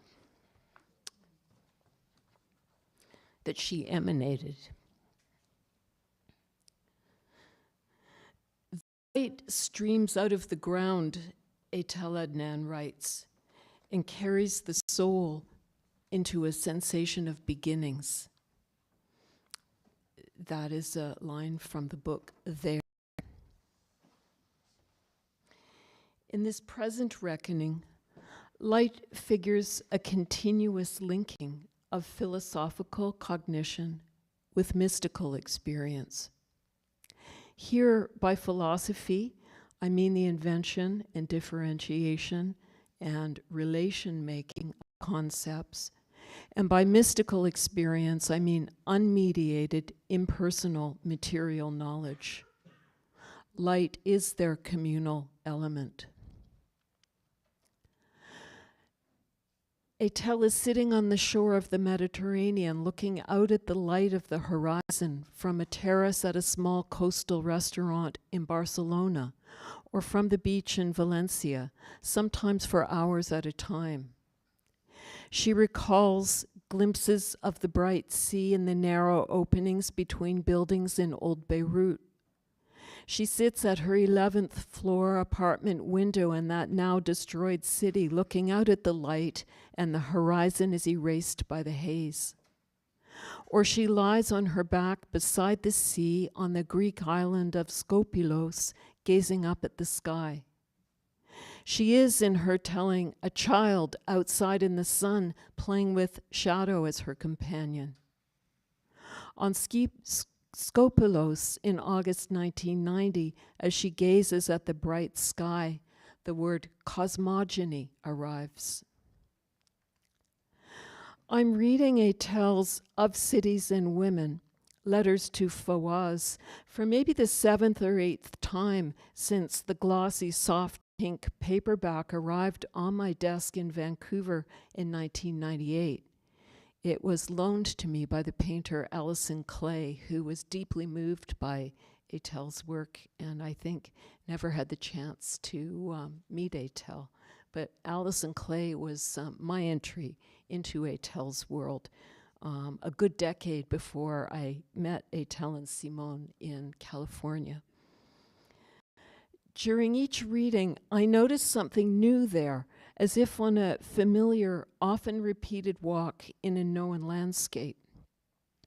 This time, the 9 letters that set out to describe varying conditions and experiences of women in cities, Barcelona, Beirut, Rome, Aix-en-Provence, inexplicably. In the present reading, a book about women is a book about light. And this light can be black. I'm pulled into the blackness of light. I look up the word cosmogony. I look up the word oneric. I look up at the light. That for a long time I've mistaken the book's title, replacing Etel's lighter prepositional adverb of with the weightier and more determining word on. It is of cities and women, not on them, that she writes, with none of the will to determine or to fix. And my mistake calls to attention Etel's prepositional choice. Of is Montaigne's composition in his titles of drunkenness, of prayers, of husbanding your will, and Adnan's letters share this older, open, potentially light-hearted tone of essayistic wandering. Of is a prepositional adverb indicating action outwards from a beginning point, directionality, movement. I think that lightness is also a matter of agile stance or buoyant spirit in her style, as it was in her person. These texts move lightly outward and across in space.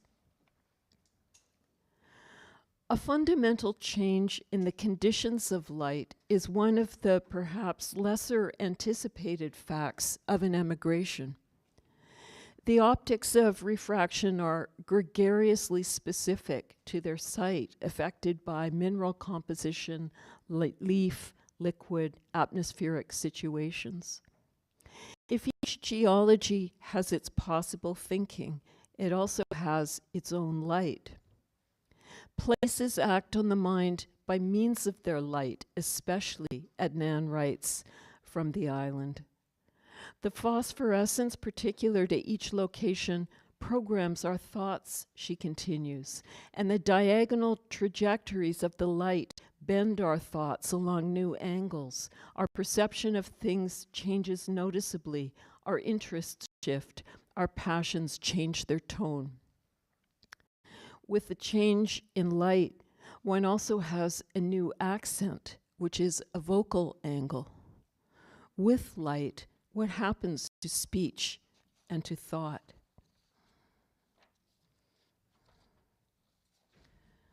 In Etel's descriptions, lights just so various, like this, both luminous and somber, under an insistent though filtered light, this same golden light, an obscure light, a black light, light in its excess, hot, liquid, and dark, eaten by the sun, a source of black light, dazzling, lit up by thin white candles, an unforgiving light, the culminating height of white light, the benevolent in absolute light, the shadows already lengthening, the soft clarity of light, the phosphorescence, the sun covering it all, the light, Lebanon's beautiful light, imperial, clear, and bright, this iridescence, the shadows engulfing the wall, night falling, transparent night, the black side of light, hot, liquid, and dark. Light in Etel's imaginal perception is black or dark and shadowy as often as it is bright. The black light is not the negative or the opposite of the bright light. Between the two lights, says Jean-Paul Vernon in his essay on Greek cosmogony, there are mergings, passages, and intersections. They are connected, but they do not unite. Light and dark are not in a dialectical relationship, but in a foundational commixture. Vernon stresses that the Greek cosmogonic tradition is nowhere systematic and is rather concurrent, scattered about like rubble or debris. Likewise, origins. The world begins in many ways, in celestial water, in primordial ocean, in darkness, and in the Orphic cosmogonies, in original night, in which all things remain confused before emerging into light, Vernon writes.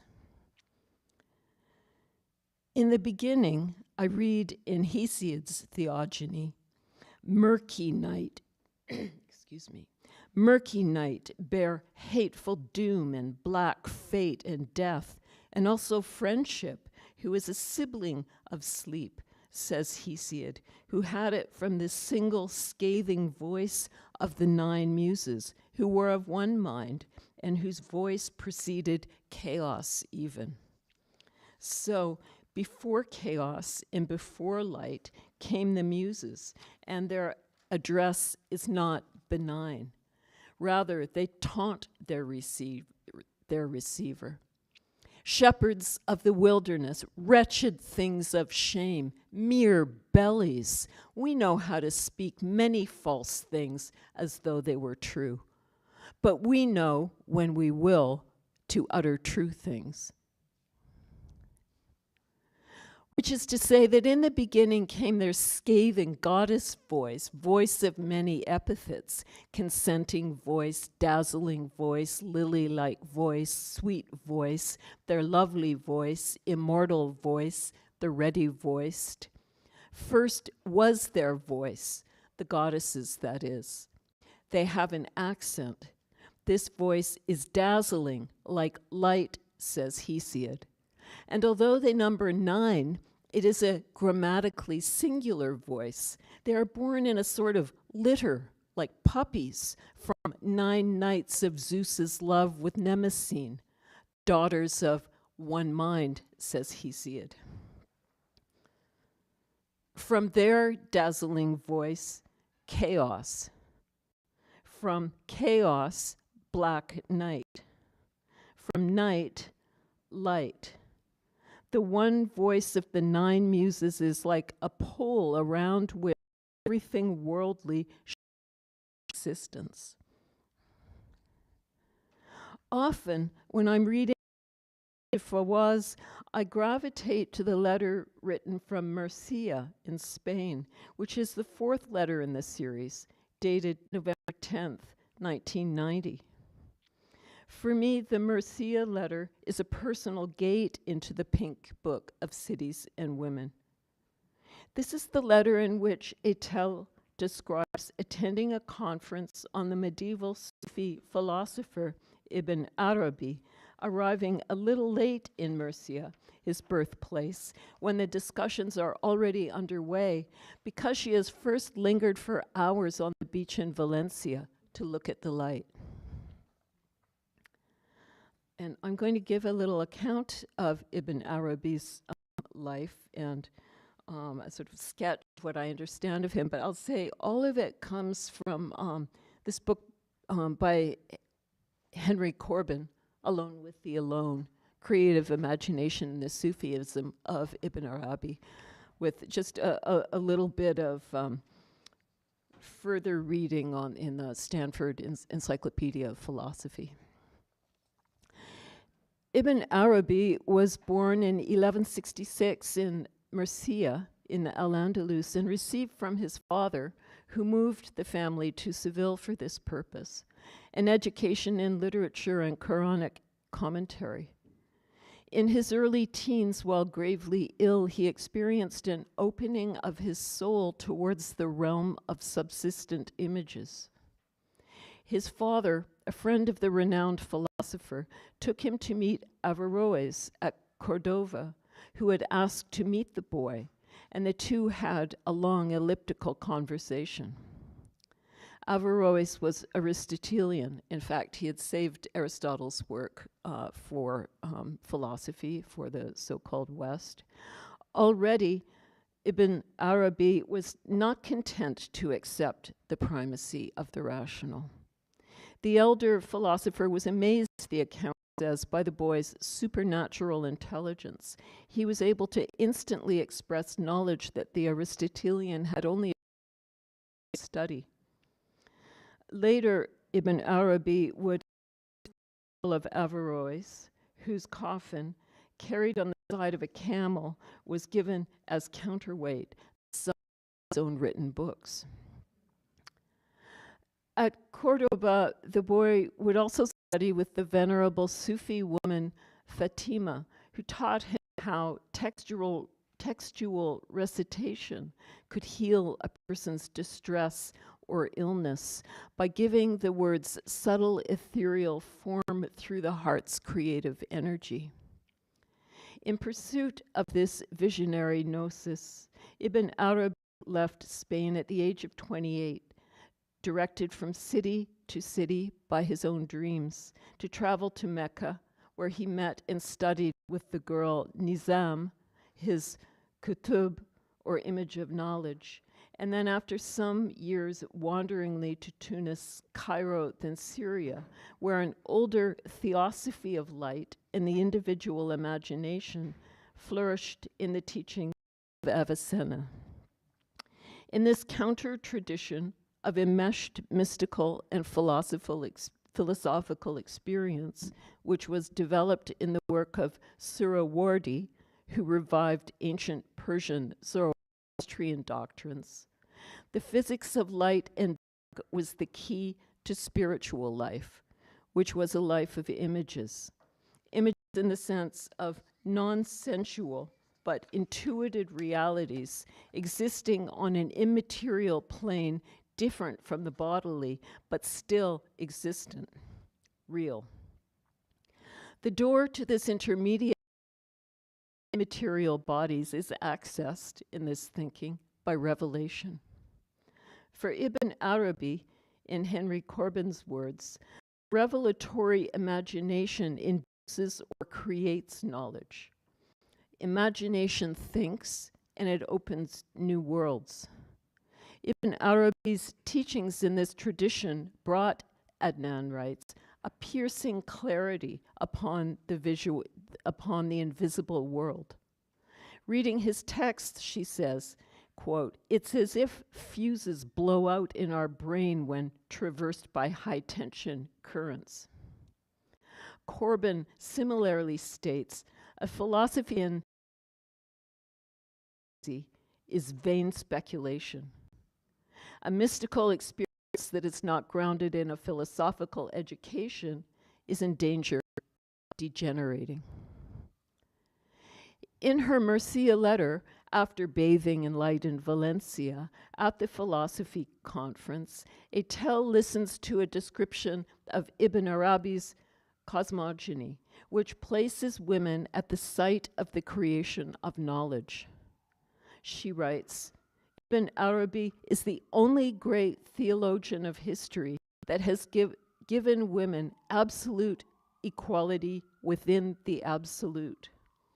Thus, for him, she continues, the world is held in balance because it is upheld by a human living pole, a tub, who at his death is immediately replaced by another. If this pole were missing, the world would falter into definitive chaos. And by affirming that this pole can be a woman, this is still Etel writing, Ibn Arabi gives women a primordial function in the essential economy of the universe. She cites Ibn Arabi on this kutub, who is at times also a woman.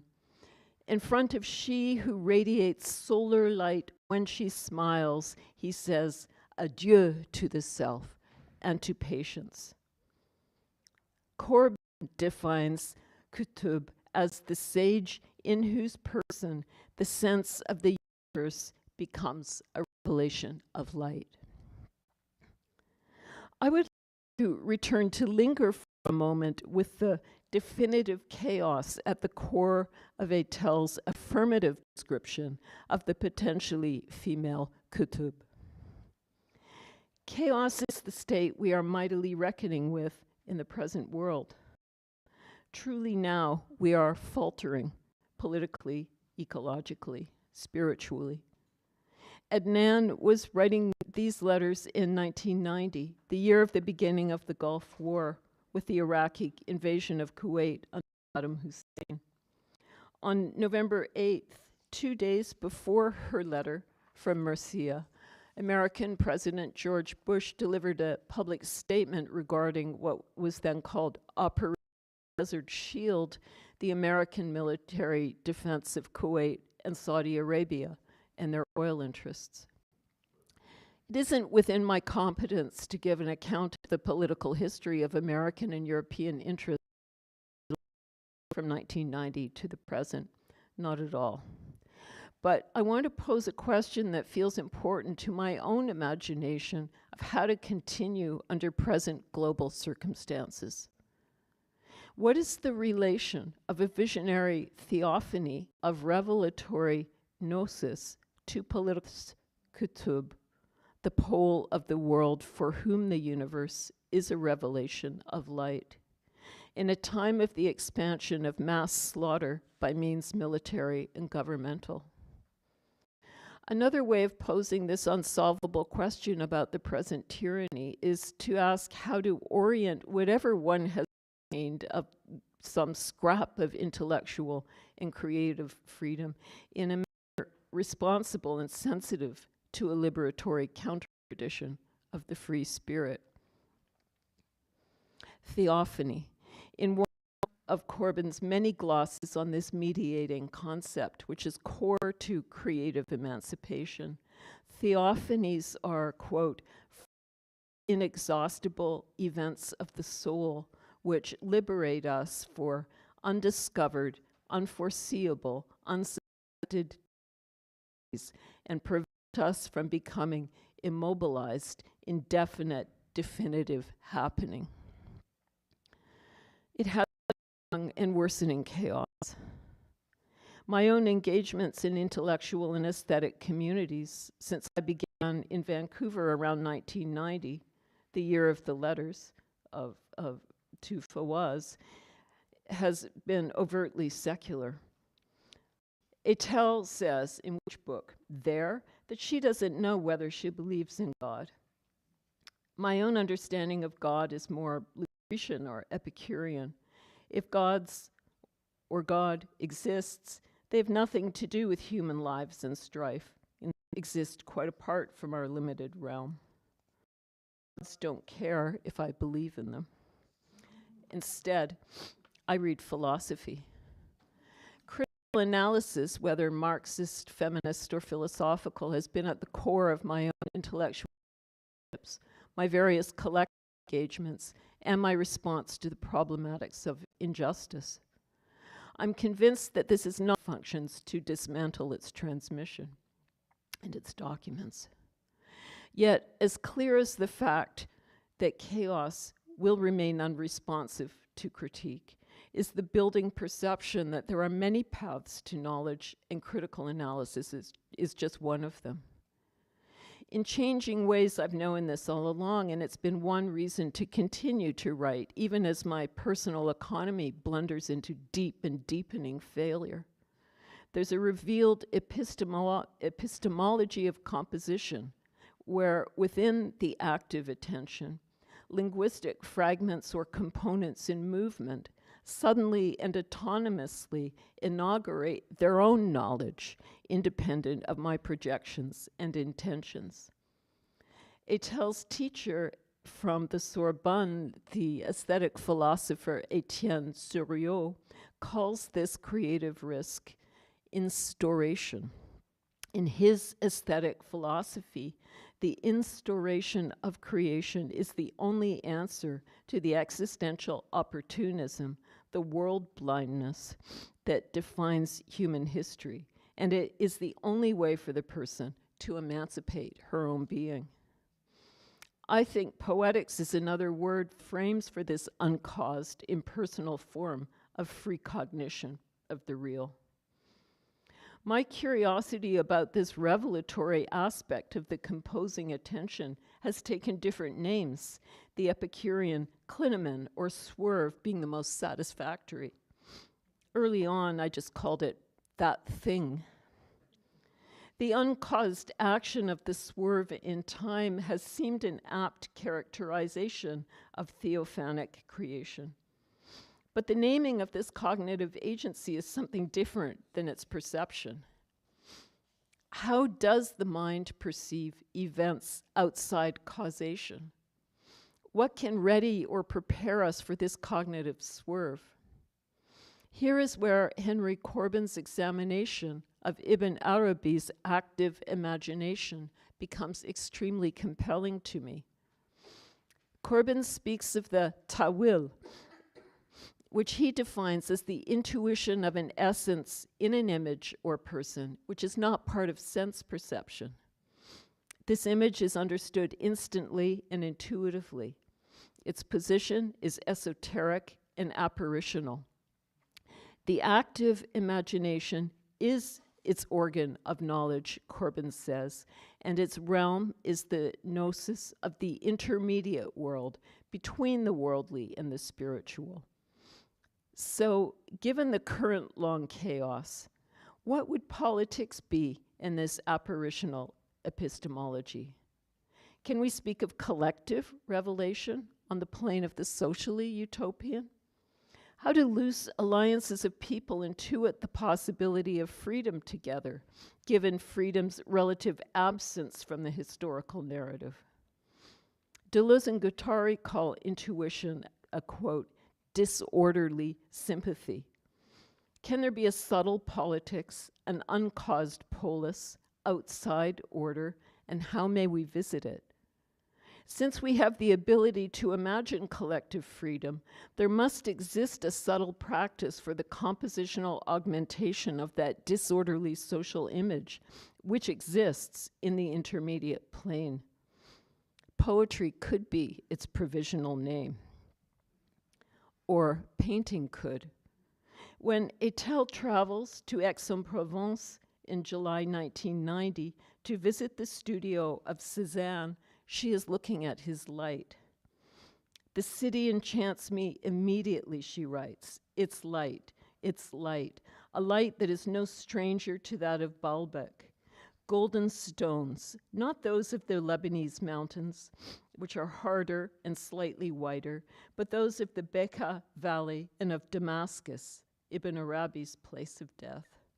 Solid, yet seeming crumbly as if withdrawn into themselves, behind their flat, sheened surfaces, almost alive and unattainable.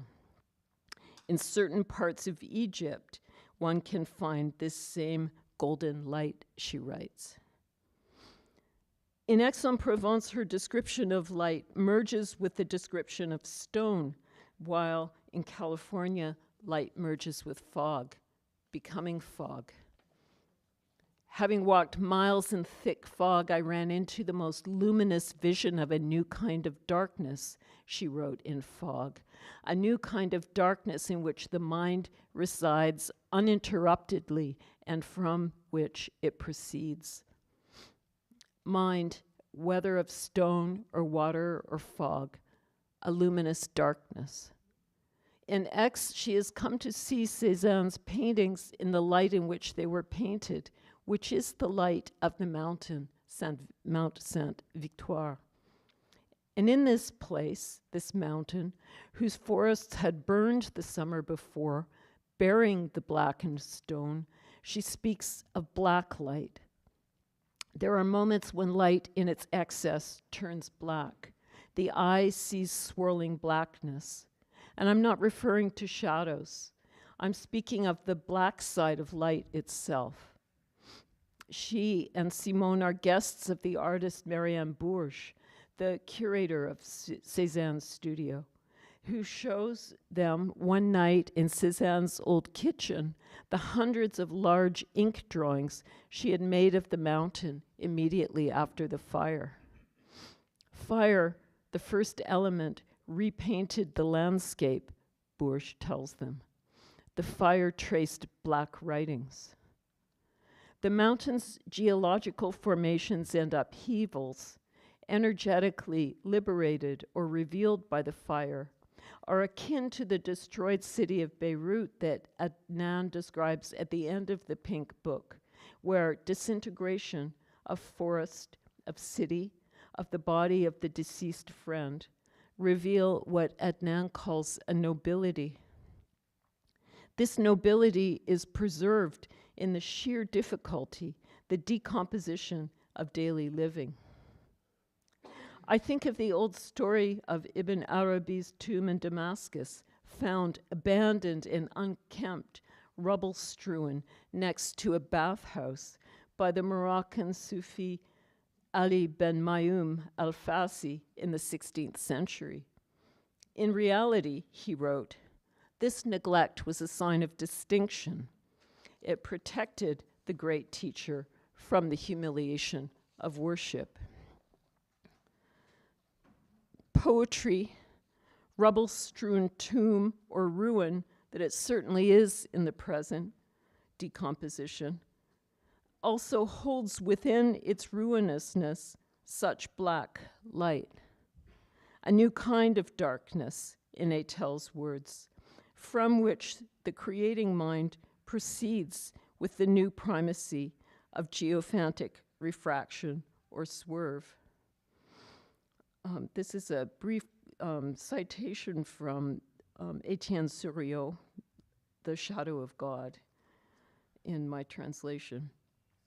Philosophy has no agency other than that of the clinamen, the weak but sometimes efficient pulse that strengthens this or that task of conscience with an uncertain and provisional equilibrium by adorning it with intellectual dignity and the dark rays of spiritual fecundity. Philosophy here joins with poetics, or unfolds as poetics dark rays. As I read Suriot's lusciously dense words, I hear them innerly with Etel's accent. Adorn, adorn, she insists, the ruined grave, the ruined city, without ever abandoning the black light of the ruinous. Because the ruinous tomb of poetry is what is given to us, the black side of light itself. Thank you.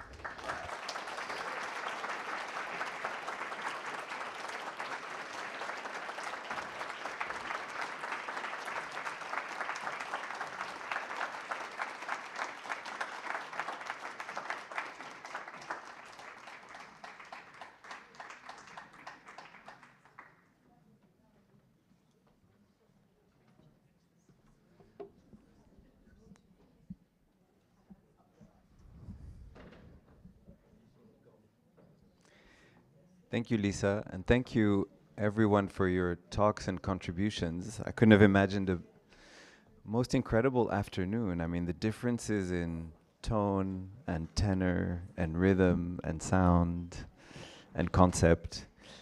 This ends our afternoon here. We will not do a Q&A. That seems very inappropriate to all that we have been experiencing, but we are allowed to linger, talk to each other, do our Q&As in little private semi-groups. All I wanted to say now, logistically speaking, is that we have our last evening, the closing evening of the symposium, in a little while at Giorno Poetry Systems, 15-minute walk from here, 222 Bowery, second floor. The program will start at 8, doors will open at 7, and there will be some food if you wish to join. Thank you for being here. Thank you to the team at the Poetry Project, and see you later.